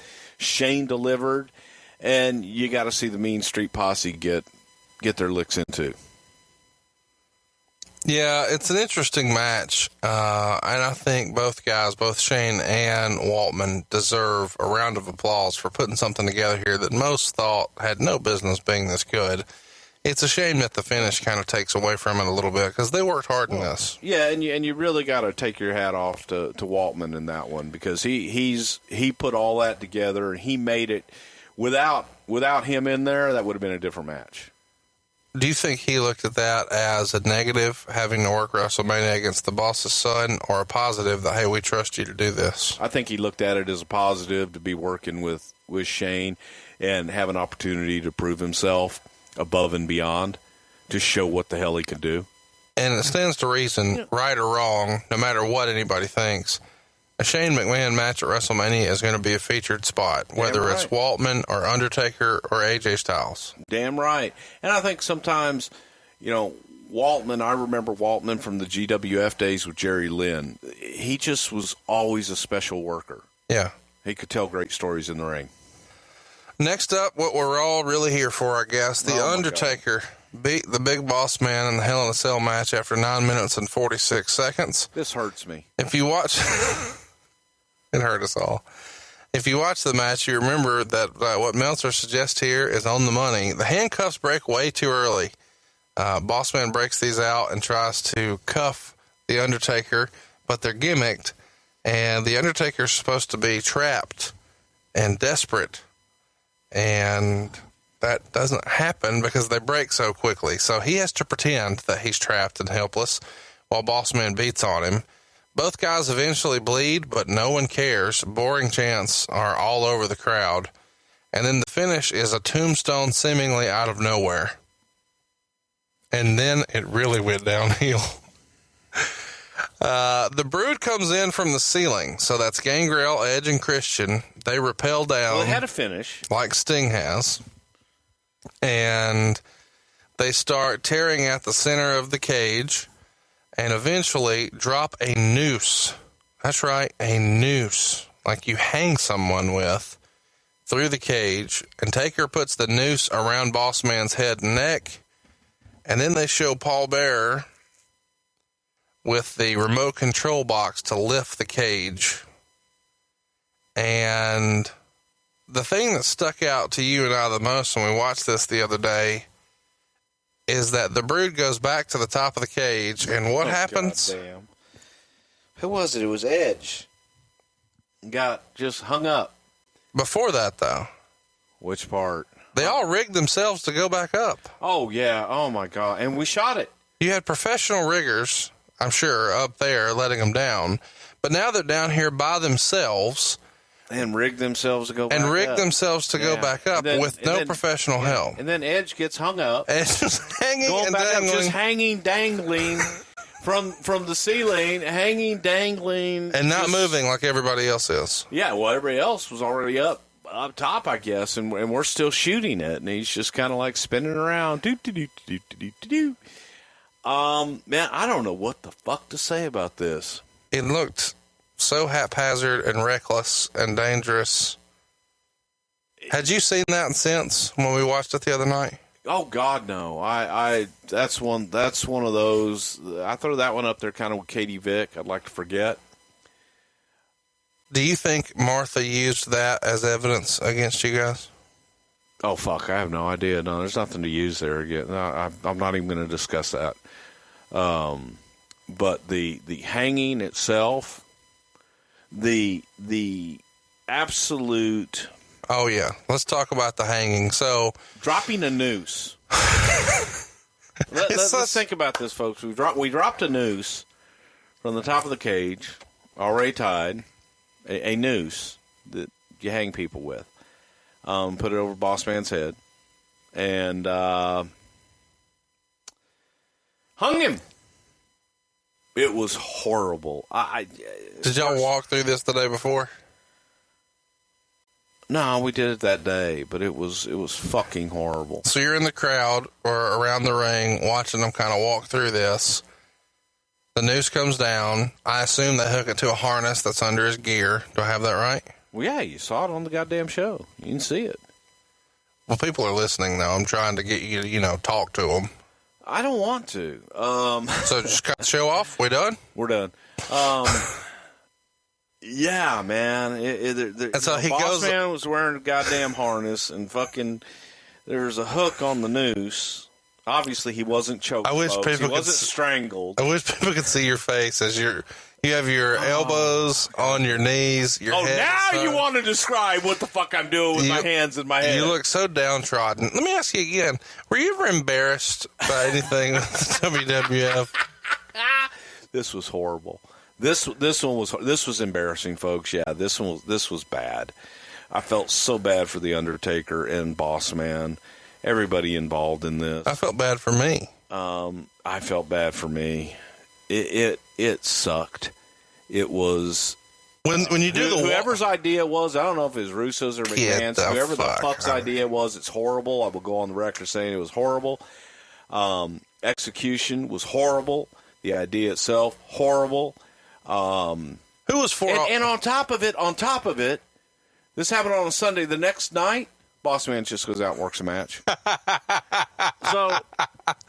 So give me the logic there. I'm sorry, it was the shits. So you sizzling motherfucking shits. So you killed the guy? No, he just hung him. Huh? He worked the next night. No, what I'm saying, as far as the live crowd goes, I mean, you killed a guy. Yeah, you know what? I don't even remember how the fuck we got him out of there. I know they dropped him down, but I don't know if they carried him out. I don't know what the fuck happened. I don't even remember. It's one of those black holes in my memory that will never be. Let me freestyle this. When you guys walked through it that day, I can honestly tell you that I remember them dropping it down and looking at it and going, "Oh fuck," and walking away. Did you hear Vince McMahon's reaction to the walkthrough? No. What about live? No. I don't even know if he was there. I don't even know if he was around me. I was a gorilla. I couldn't even tell you. It was so fucking just dead. It was. The audience didn't know what to do. Well, what are you supposed to do? You just fucking murdered right. the guy. I mean, yeah, it's who's the baby face? Who's the heel? Am I supposed to be happy that we're hanging a man in the middle of the arena at the premier event? Yeah, do you cheer for a hanging? Yeah. Yeah. What do you do? Yeah. Do you boo the hanging? Or do you cheer the hanging? Are we happy or are we angry? Or do we really give a flying fuck? It just No one gave a fuck. No one gave a fuck about the match. No. And on top of it, you add that to it at the end. Didn't work. And I felt sorry for Taker and Bossman because they're two great workers that deserve more than that, in my opinion. What did Taker think after? I don't even remember. I imagine he probably just kind of hung his head like I just did and walked to the back and said... Well, you don't remember Vince flipping out about this? No, I really don't. And I got to chalk it up to being that black hole of trying to forget that shit. How funny is it when Undertaker realizes, oh shit, he's spinning... The hard cam is going to catch the harness. Let me try to steady his leg here. Fucking horrible. And then at some point they turn the lights off. Like maybe. Thank God. And when they do, Michael Cole starts yelling, "It's symbolic. Is it a symbol? Is it a symbol?" Now, is this because you guys have gotten so much heat for crucifying guys and putting them on the cross and having to say, it's not a cross, it's not a cross, symbol. It's a symbol, pal. No, you know what I think was happening there is I would bet you money that whoever was Jim Ross is in his head saying it's a symbol, it's a symbol. Trying to say, he's not being hung, it's symbolic, it's a symbol. I don't know what the fuck it's a symbol for, other than you're hanging somebody, you're killing someone. It's a symbol. Of what? Yeah. What was the bloodbath a symbol of? Blood. In a bath. And a vampire. Vampires like blood. All right, let's get to the main event. This is the first of a trilogy of WrestleMania main events with Stone Cold Steve Austin and The Rock. As you probably remember, at least if you're listening to this show, they headlined 15, 17, and 19. Some people would argue those matches weren't the main event, but anytime The Rock is working Stone Cold Steve Austin, it's the main event. And it certainly was here. He, being Steve Austin, regains the WWF title, but you knew that because Michael Cole already told you that. Took about 17 minutes to do so. And prior to the match, Michael Cole introduces Jim Ross, who's brought out to announce the main event and gets a huge ovation. And he didn't do any of the parody stuff that he had been doing beforehand. They just dropped all that, and he called this one straight. And it was nice to see JR back on TV and in the main event position. And then Shawn Michaels comes out. I guess Vince McMahon comes out first, does some little poses. He's going to be the referee. And then Shawn comes out to a huge pop and says, that's not going to happen. And instead, Shawn, as acting commissioner, says he is the only person who can appoint a referee, and he appoints Mike Chioda. Austin comes out, and he's not wearing a vest. He comes out second, by the way. Rock's out first as champ. Austin's the challenger, comes out second.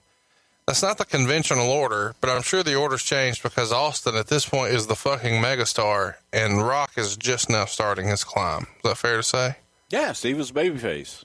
Babyface must go out last. Okay. I didn't realize that was the rule there. He comes out with no vest. Lots of controversy. I got this question a lot. Why did he forget his vest? And when I asked you this, you said... I think that he was supposed to have a new vest made, and I don't think that it was made in time, and he didn't have anything else to wear, so he wore his shirt. He wore the double Cobra shirt. Yeah. But it's not hey, I'm going to try to sell some of these gimmicks on Home Shopping Network right after, so let me wear it here too. Might have been. I mean, that would have been smart. Knowing Steve, that may have been it. Oh, damn, kid. Sell your shirts. Get them motherfuckers. Go to BrucePrichard.com. What year do you think was his best money year? Was it 99? 2000? 01? Yeah, 98, 99, 2000. Yeah, he had some good ones. He had a string of good ones. Do you think he had a $10 million year in merch? I think he did pretty good for himself. Cena's knocking down 10-ish. Do you think back then, just on merch? I think Steve did real well. Think he had a 25? I think Steve did really fucking well. Steve did good. Okay. Steve. Hey, I'll tell you, Steve sold more shirt for shirt than Hogan in his heyday.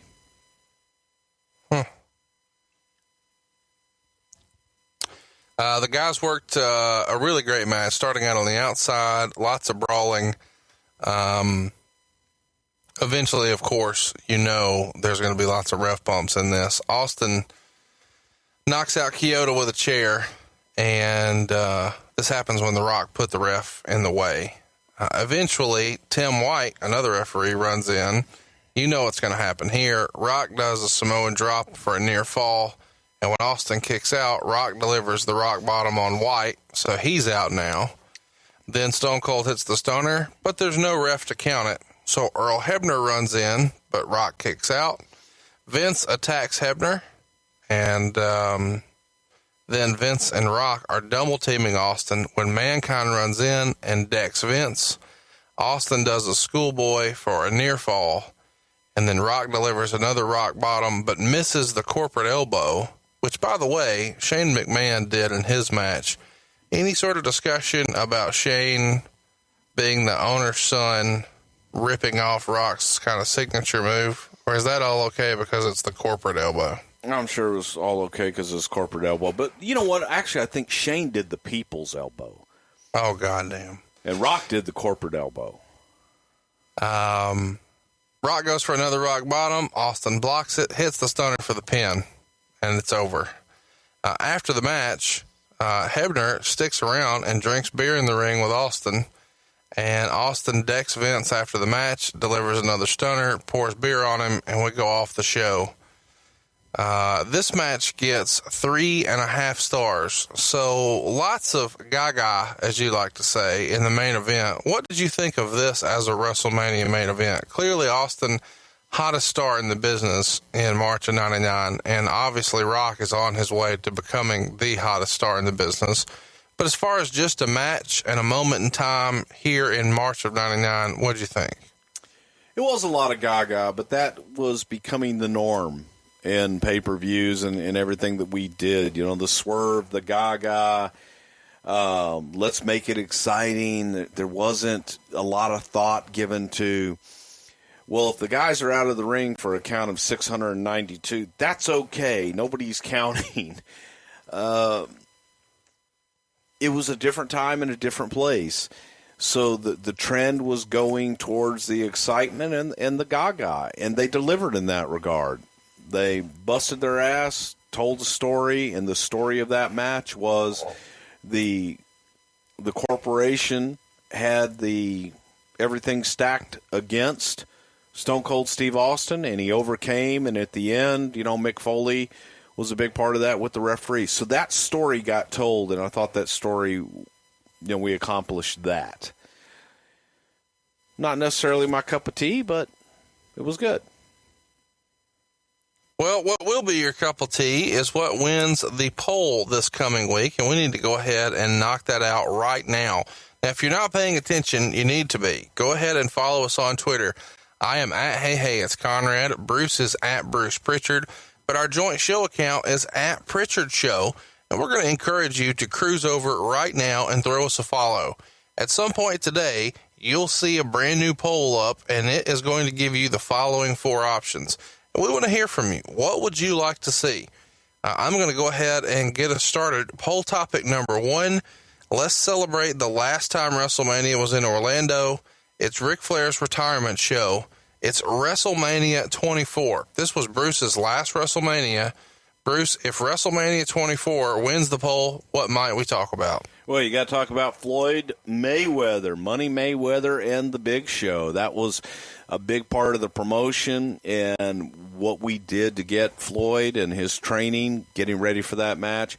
Undertaker and Edge, Randy Orton and John Cena. There was just a plethora, and you can't forget one of the greatest matches of all time, Shawn Michaels and the Nature Boy Ric Flair. It's worth mentioning, too, you've got lots of names on here we haven't covered before, at least not in great detail. Chavo, Umaga, Batista, Mr. Kennedy, John Morrison, MVP, Carlito, Chris Jericho, Shelton Benjamin, CM Punk, Finley, lots of names on here that we haven't really talked about in long form.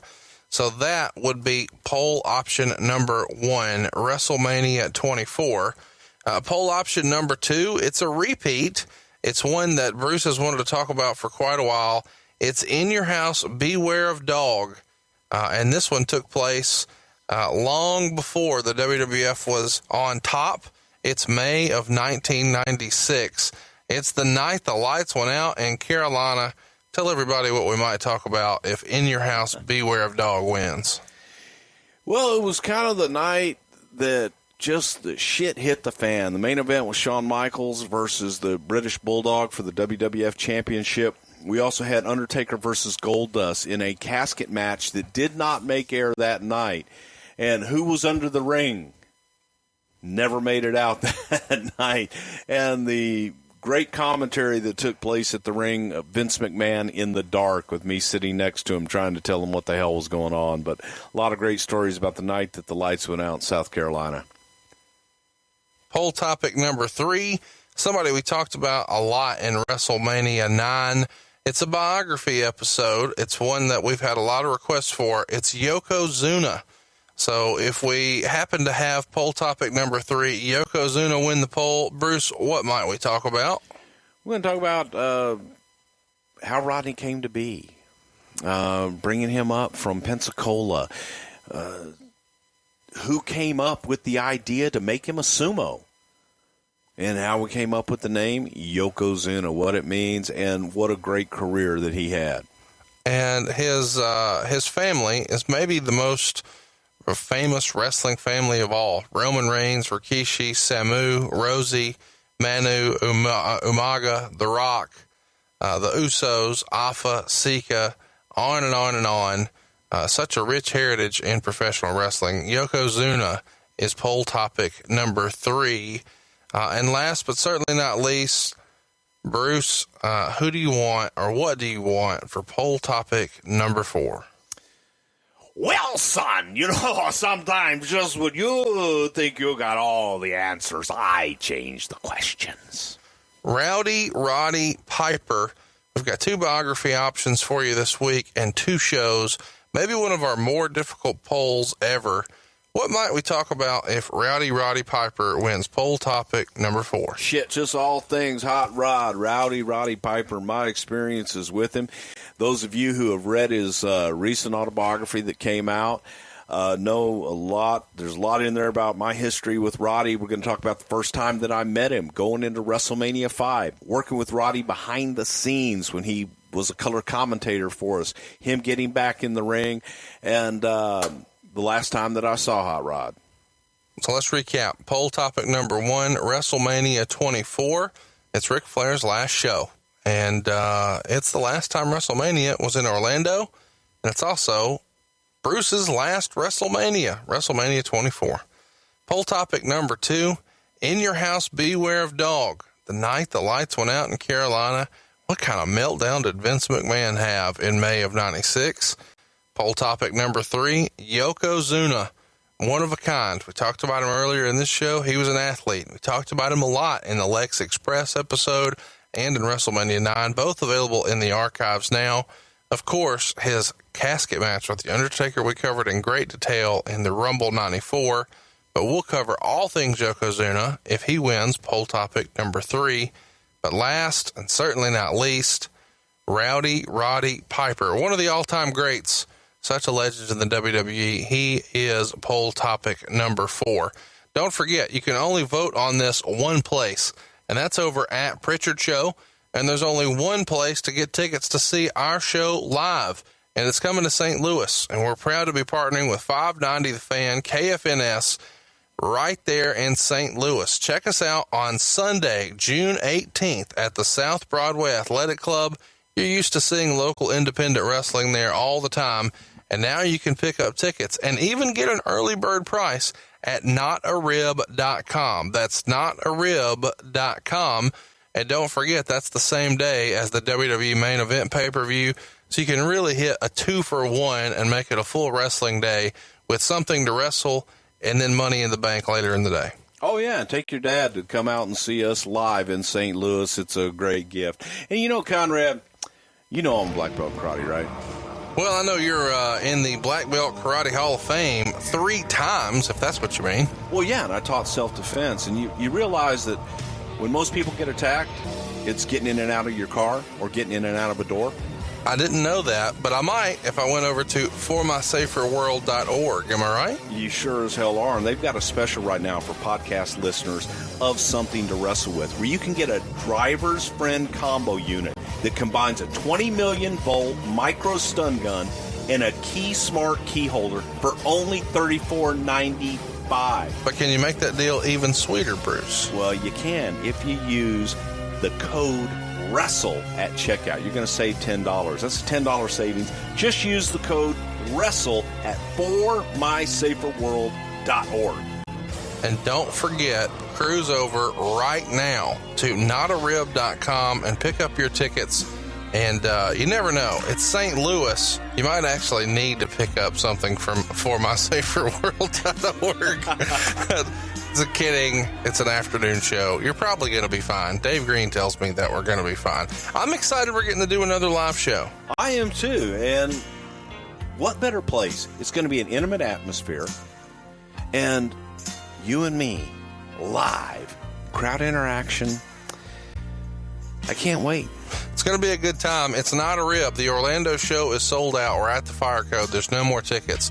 If you want to see us live, there's only one place to do it, and that's to check us out in St. Louis. Pick up your tickets right now at notarib.com and go throw us a follow at Prichard Show. We'd love your support. We'd love to hear your ideas and your interactions on Twitter. And stay tuned. We've got a big website announcement coming. Lots of fun stuff is coming from Bruce and I here on the MLW Radio Network. We're proud to have you as listeners. We're proud to have you as sponsors as well. If you're interested in advertising on the show, you can deal directly with Bruce. This is not a rib. This is his real email address. It's something to wrestle with at AOL.com. That's something to wrestle with at AOL.com. And Bruce will personally craft a package that will fit all budgets for you, whether you're looking to do something long-term or short-term. You've got a big budget, you've got a starter budget, maybe you're balling on a budget. Hit Bruce up, something to wrestle with at AOL.com. We'd be proud to promote some of your fine products, just like formysaferworld.org, just like Pro Flowers, just like Miller Lite, just like RGT4law.com, and of course, who could forget our great friend Lenny Bakken. And when it's time to save money, we'd like for you to at least consider 1FMC.com. We'll save you some cash over there for sure at NMLS number 65084, and we are an equal housing lender. Bruce, anything else we need to plug before we get out of here? Well, are you saying I should shill? Well, we were accused of shilling. If I was shilling, hang on, Conrad. If I was shilling, I would talk about Impact Wrestling. We're not doing Pop that. TV. Come on. We said we weren't doing that. I didn't do that. I did not say to watch Thursday nights on Pop TV Impact Wrestling, where I'm going to appear on TV. But this is going to change the whole show now. Don't you know that? Oh, my God, you mean I'm not going to sing, spend my days working hard on the go, with the hands on the... Huh?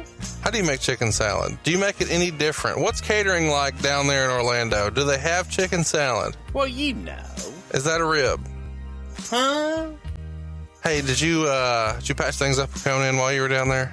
Me and Conan are good, man. Pussy. Hey, I'm going to do Conan's show, man. As a matter of fact. What? I did Peter Rosenberg's show this week. I'm going to do Conan's show. Hell yeah. Me and Conan are good. I like Conan. First time, actually, here's the funny thing. First time Conan and I have ever worked together. So, did he ask you, do you know who I am now? And did you say Max Moon? He did, man. He did. And we're all good, so don't be starting any shit, Conrad. In my head, you said, you're Max Moon, right? No, I did not.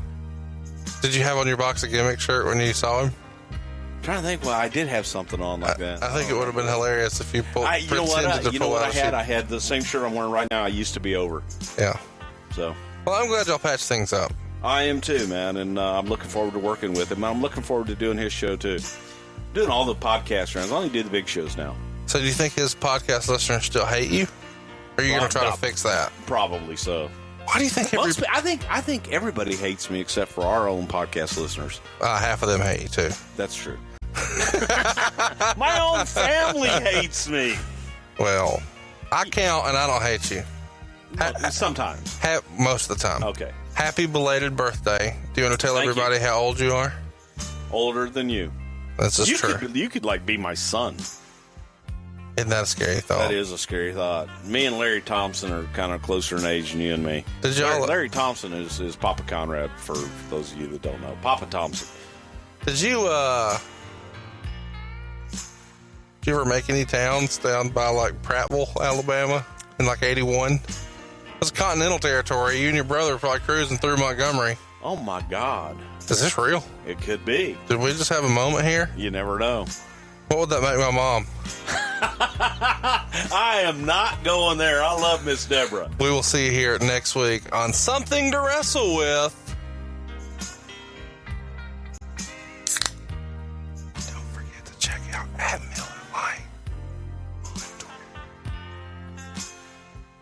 Bruce Prichard. The World